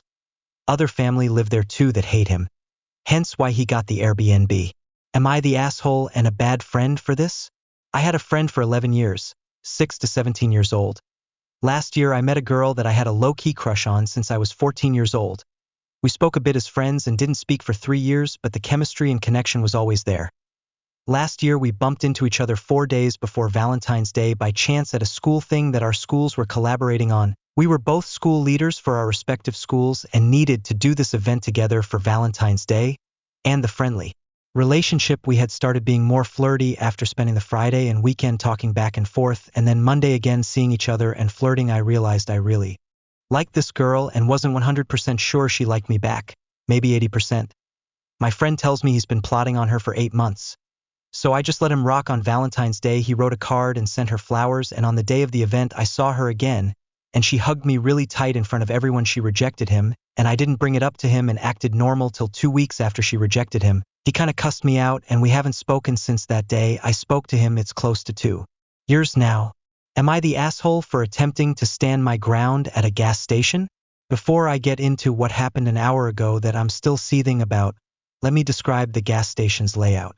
There are 2 entrances around the gas station. One of them is connected to a major street but is not where cars are supposed to go through. The other entrance is along the connected side street, but is where cars are supposed to enter for the gas station. The side where cars are not supposed to go through is littered with "Do not enter" labels on every pillar, with the arrows pointing away from the pumps and to the right. The side where cars are supposed to go through has "Enter only" on every pillar and has arrows pointing towards the pumps. With that being said, I entered from the "Enter only" side and had a terrible feeling people who didn't know how to drive were there, because a black SUV decided to exit from the "Enter only" side, which, may I emphasize, is dangerous. Hoping nothing for it, I go towards an empty post only for a red SUV to turn into the post from the "Do not enter" side. I honked at her and stopped as I was close to the pump already, and she kept going, only stopping because my headlight was in the way. Neither of us moved. I rolled down my window and started pointing at how the sign on her right says, "Do not enter," and that I entered from the correct side, and that she should go all the way around if she wanted a spot. She claimed that she was there first and so the pump was hers. I was already stressed from the day before, so I conceded and backed up after the lady next to me said that she was almost done. So I backed up enough for the girl to leave. The lady in the red SUV then went on to ask if I was good, and I said I was, then went off about how I should be careful if I didn't want any smoke. But here's the thing. I was on the correct side of the road. I was in the line like everyone else that went in through the entrance, and she was on the wrong side of the road trying to justify herself being right. She even went on to complain to another SUV next to her that also entered from the wrong side. So am I the asshole? Am I the asshole for marking my ex-roommate's mail as RTS after I said I would hang on to it? I own a house, and at the beginning of 2024 I started renting my basement room out to ex-roommate. He was an awful roommate and was terrible about paying the rent and was constantly borrowing money from me. I finally got him out a month and a half ago. I don't even want to bother calculating the total dollar figure because it's my own fault for being a doormat for so long. And B, there's no getting blood from a stone. But suffice to say, quick back of napkin math is probably somewhere in the $10,000 figure. We're up in Canada where until a few days ago the postal service was on strike. Ex-roomie has reached out to me 4 times since he left. The first time was to ask to hang on to his mail, and the next 3 were to ask for money. I gave him a thumbs up emoji on the hold my mail message but have otherwise been ghosting him. But that was before the sheer fucking audacity to ask me for more money after I kicked him out. I don't really want him to have any avenue to claim residence here, and have already found a new wonderful roommate and have changed the locks. I am not in breach of any tenant protection laws for getting him out. So far the first piece of mail was medical in nature. Am I the asshole for not getting my sister a good present?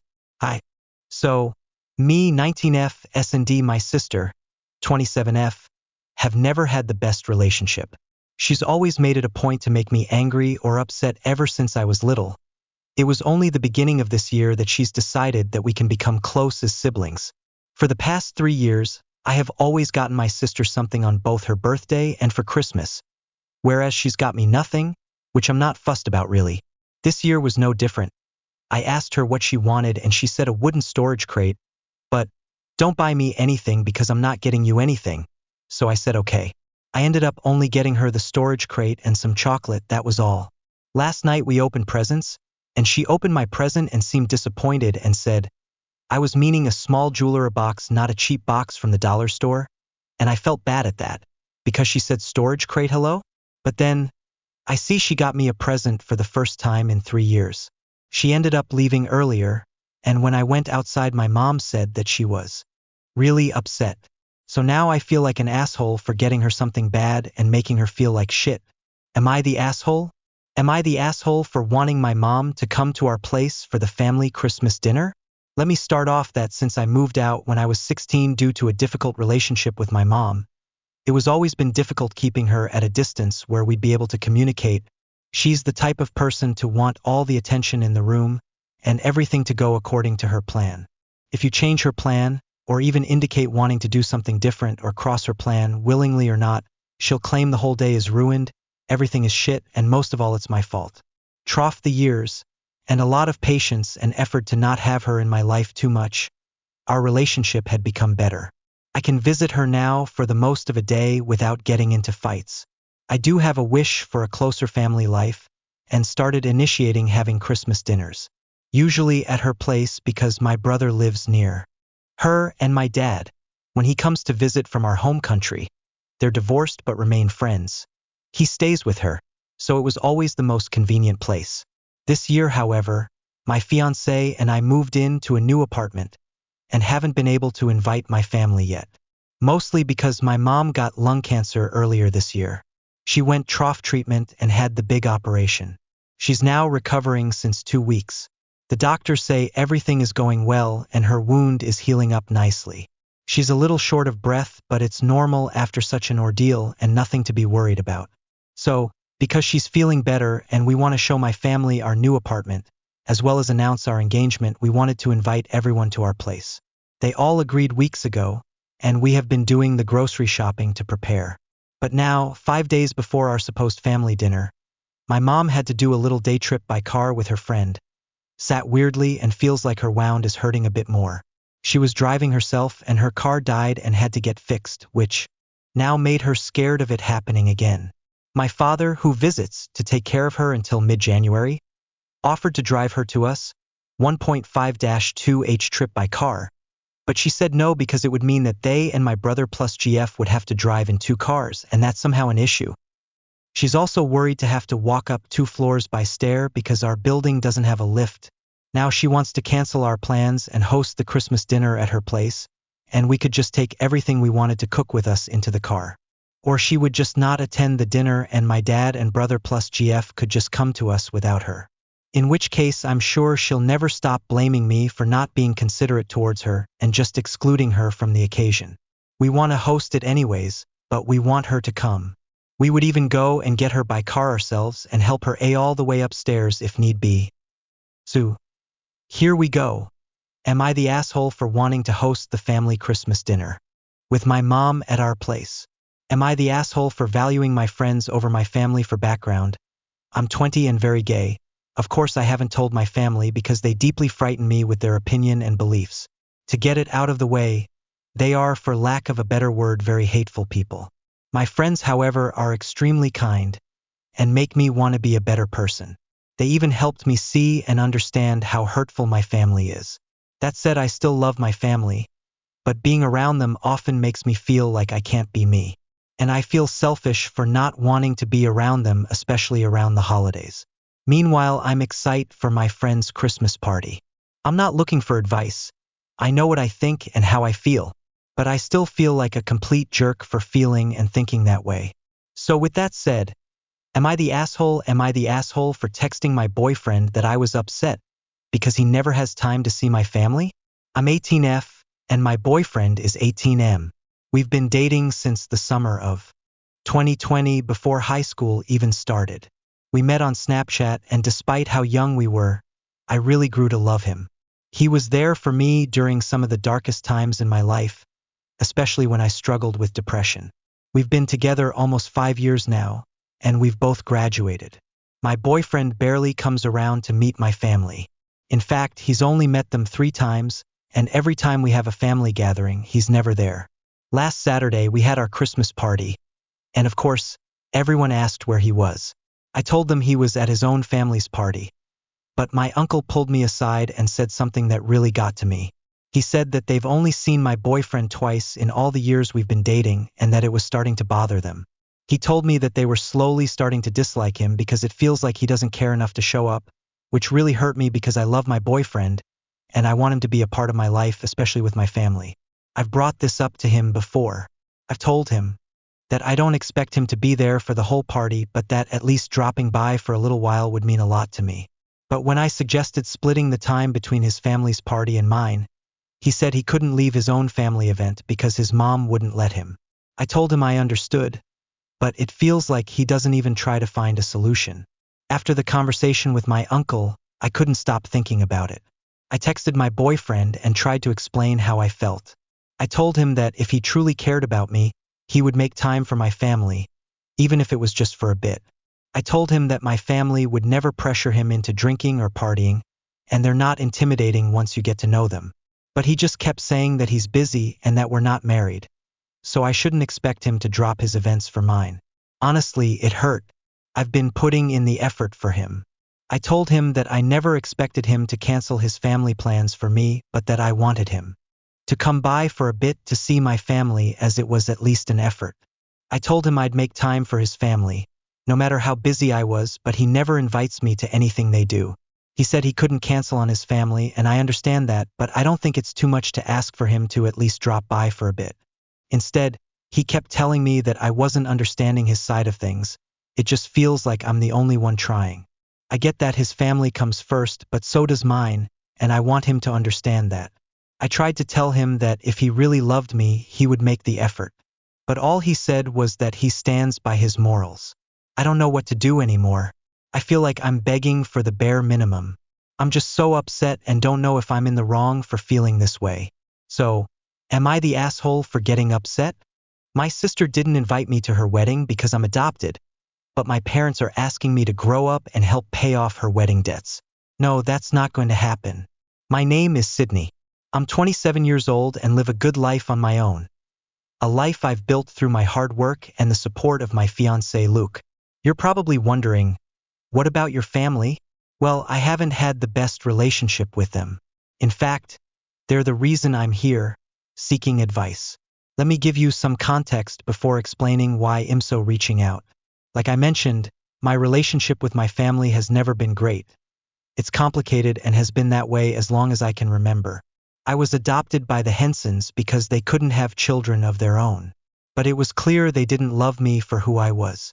They just wanted to fill the void of not having a child. Don't get me wrong. I'm not ungrateful.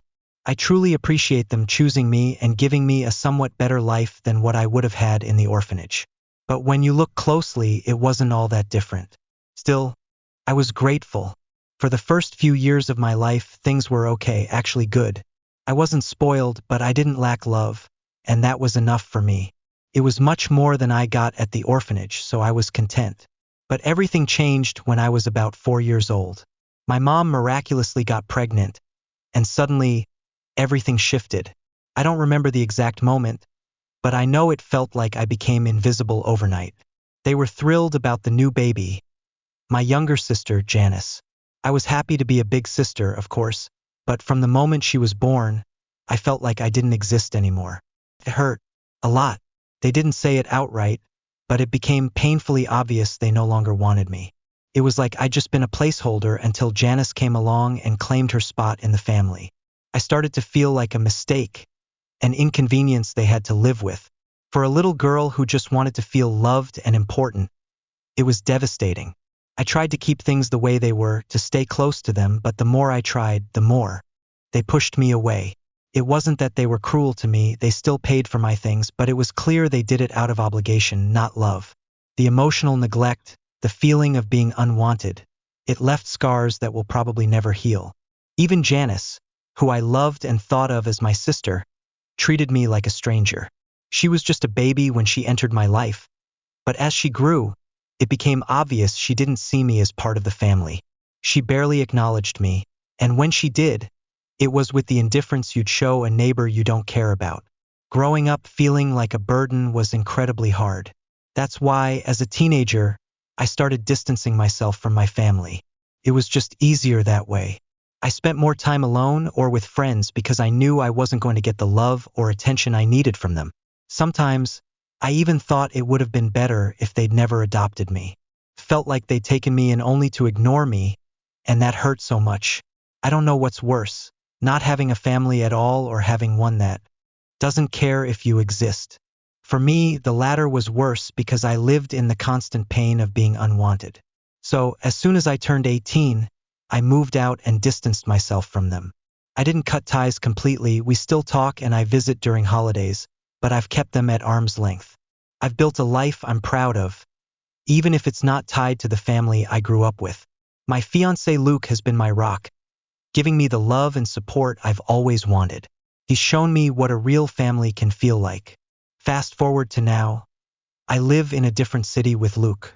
We're happy, independent, and building a future together. My relationship with my parents remains distant, but I've accepted that. It doesn't mean the void they left in my heart is gone, but I've learned to live with it. Recently, things have taken an unexpected turn. Janice got engaged to a guy named Peter, and now my family is suddenly reaching out. They want me to help with wedding preparations and even assist with the costs. My parents have been messaging me, asking if I'll participate and come to the wedding. They're painting it as a family affair, where my presence is important. Janice herself hasn't said much, but my parents are insistent. They're trying to make it seem like we all need to come together for her big day. I'm confused and honestly a little hurt. The same family that made me feel like I didn't belong is now asking me to be part of something so important. I haven't had a deep conversation with Janice since we were kids. She's never shown any interest in me as a sister, and now I'm expected to act like everything's fine, as if the years of emotional neglect never happened. It's not just that, though. Even though I still visit them for holidays and such, I've spent most of my life trying to protect myself from the pain they caused me. The idea of getting involved in something that could potentially reopen old wounds feels strange. On the other hand, I know Janice is my sister, even if we never connected that way. Part of me wonders if this could be her way of trying to build a relationship with me, even if she doesn't fully realize it.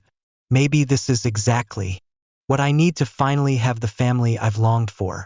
Perhaps this is how I can fill the void in my heart. And so, here I am, stuck and in need of your advice. Should I help with the preparations and take this as an opportunity to mend things with my family? Or should I continue protecting myself as I've been doing all this time? Luke thinks I should help if I want to. He says it's my decision, but that it could be a way to reconnect with them. He's been nothing but supportive and truly understands where I'm coming from. Still, I can't help but feel conflicted. So, I guess I'm asking for your advice. Is this worth my time? Or should I keep my distance?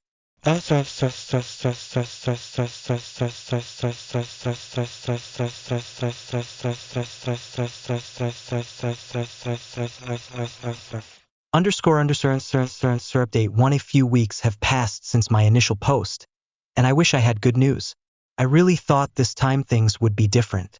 But here I am, sitting here, furious, venting to a group of strangers, realizing I've been a complete fool. Honestly, I don't even know why I let myself get caught up with this toxic family again. Deep down, maybe I just wanted to believe my family finally cared, that maybe they'd finally acknowledged my worth and we could start fixing things. Well, spoiler alert, they didn't. After writing here, I spent a few days reading the comments and thinking about what to do. Many of you were understanding, encouraging me to give it a shot. Others were blunt, calling me stupid for even considering it. How I wish I had listened to you.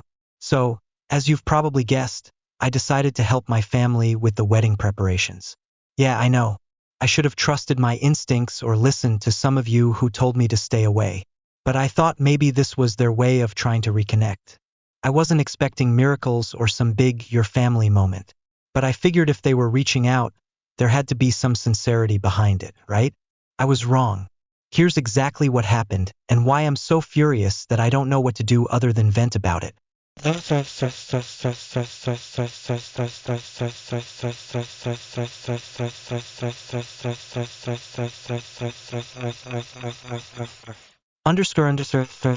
After I told my parents I was willing to help with the wedding, things were fine for a while. My parents acted more attentive than they had been in my entire life. My mom even hugged me when I agreed to help, and I can't even remember the last time she did that. It was something I had been longing for so long that, as the emotional fool I clearly am, I let my guard down. I thought maybe they were trying to make up for all the years of neglect. I should have known it was too good to be true. As the plans moved forward, I even bonded with Janice like I never had before. It was like she finally acknowledged me as her sister after all this time. Felt good. But that's when things got weird. Janice started asking me for money. At first, it was small things, extra cash for decorations, a deposit for the venue. She made it sound urgent, like if she didn't pay immediately, she'd lose the reservation. She told me she had a big payment coming up and promised she'd pay me back in a few days. I didn't think much of it. Money isn't an issue for me, and I didn't mind helping my sister. But in the back of my mind, I felt a little skeptical about the whole thing. Still, every time I doubted her, Janice would turn on the charm. She assured me it was temporary, that she'd pay me back soon, and that she genuinely wanted me to be part of the wedding. For the first time, I felt included, like the older sister I always wanted to be. It's almost embarrassing how much I craved that. So yeah, I made a few big payments. Financially, it didn't hurt me much, but emotionally, I kept feeling unsure if any of this was real. Still, I pushed forward, thinking I was helping my family and contributing to my little sister's wedding. Then the bomb dropped. The day after most of the preparations were done, Janice told me I couldn't come to the wedding. After helping her create this perfect wedding, she said I simply couldn't be there. Her reason? She wanted the wedding to be blood family only, and since I'm adopted, it wouldn't be appropriate for me to attend. I was in shock. Felt like a lightning bolt hit me. I just stood there, stunned, trying to process what she was saying. Blood family only? As if I hadn't been there for her since the day she was born.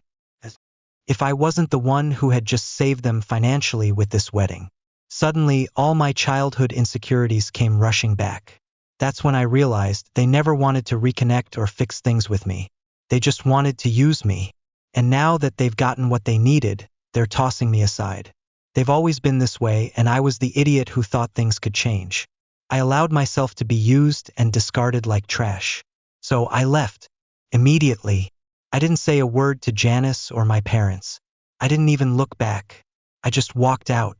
I was furious, and I still am. Part of me is angry at them, but another part is angry at myself for letting this happen. I should have known better. I should have trusted my instincts. But no, I let myself believe in some fairy tale where they finally wanted me. Well, I'll tell you one thing. I'm done. Absolutely, completely done with them. Done with their lies. Done with being the forgotten daughter they only remember when they need something. And now, I'm planning something. I don't know if it will work, but they're not getting away with this. They think they can treat me like garbage and move on with their lives? Well, they'll have to face the consequences. I'll update you all once I put my plan into action. Until then, goodbye. Update too high, it's Sydney again. It's been a few days since my last update, and let's just say things have gotten interesting. Or rather, karma finally showed up and did its thing. The wedding was a few days ago, and guess what? My phone hasn't stopped ringing since. And yes, it's my parents calling nonstop.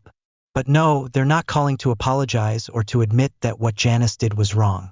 Instead, they're calling me for help. Why? Apparently, Janice is drowning in debt.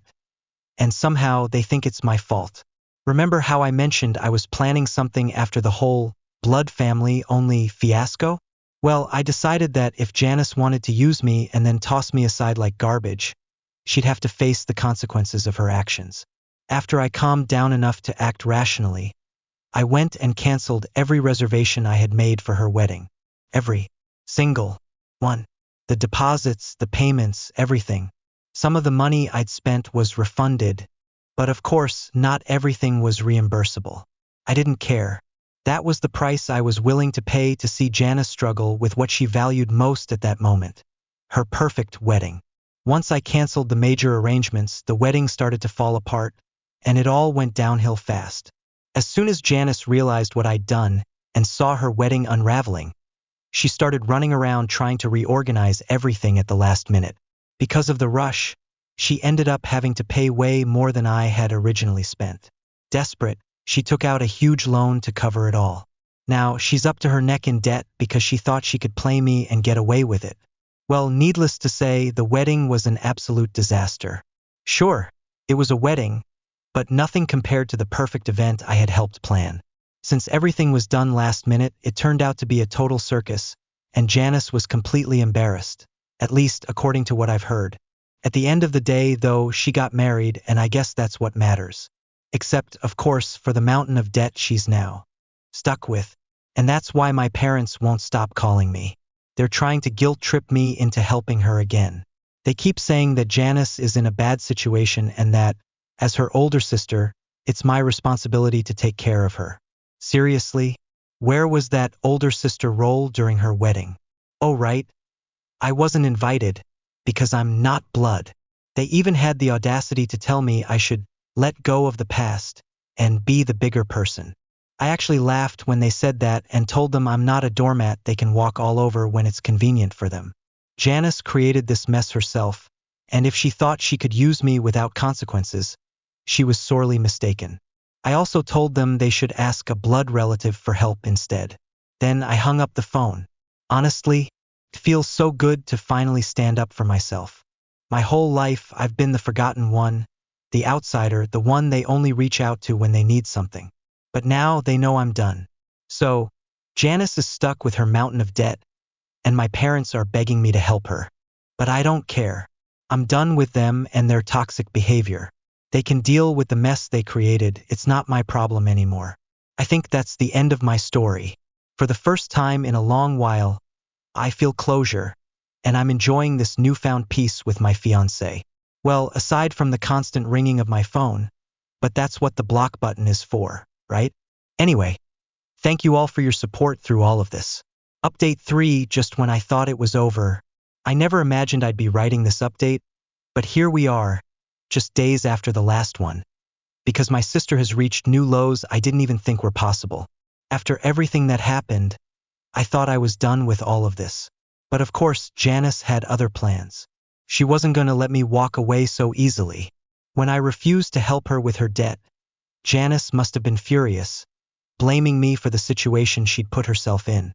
So, she decided to take things further and mess with me even more. Bad idea. In her twisted mind, she thought she could get revenge on me.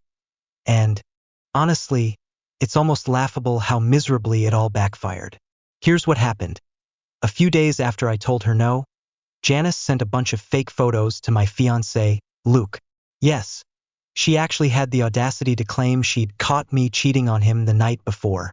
She even pretended to be the concerned sister, apologizing to him for what her sister had done, and claiming she was embarrassed to be related to someone who could betray him like that. She didn't stop there. She spun some ridiculous story about how she'd always wanted the best for me but couldn't sit by and watch me lie to him. Janice thought she'd played her cards right. But here's the thing. She's an idiot. She didn't know my fiancé or the trust we share. As soon as Luke got the photos, he came straight to me. Not because he believed them, of course, but because we both saw how pathetic and petty her actions were. And we laughed. Why? Well, the night in question, when I was supposedly out cheating, I was at home with Luke the entire evening. We didn't even step outside the house. We'd been having a cozy movie marathon together. We both knew immediately that her claims were nothing but desperate lies meant to sabotage our relationship. So we did the only reasonable thing, we laughed. Hard. It was clear Janice was trying to drag me down with her, but that's where the fun ends, and the rage begins. While I was laughing, I couldn't ignore the anger bubbling up inside me. This woman was trying to destroy the one good thing I have in my life. She needed to be put in her place once and for all. Initially, I hadn't planned on doing anything to retaliate, but Janice left me with no choice. Here's the thing. During the wedding preparations, I saw something I've kept to myself until now. I saw Janice kissing another man. Yes, she was making out with someone who wasn't her husband. I even took photos, not because I wanted to ruin her marriage, but because I had a feeling something wasn't right. At the time, I decided it wasn't my place to get involved. But now, after what she tried to pull with Luke, why should I care about her marriage anymore? So I sent the photos to her husband, Peter, and told him everything. Peter didn't waste a second. By the end of the day, Janice was out of the house, and he'd filed for divorce or annulment. I'm not sure. What I do know is they're done.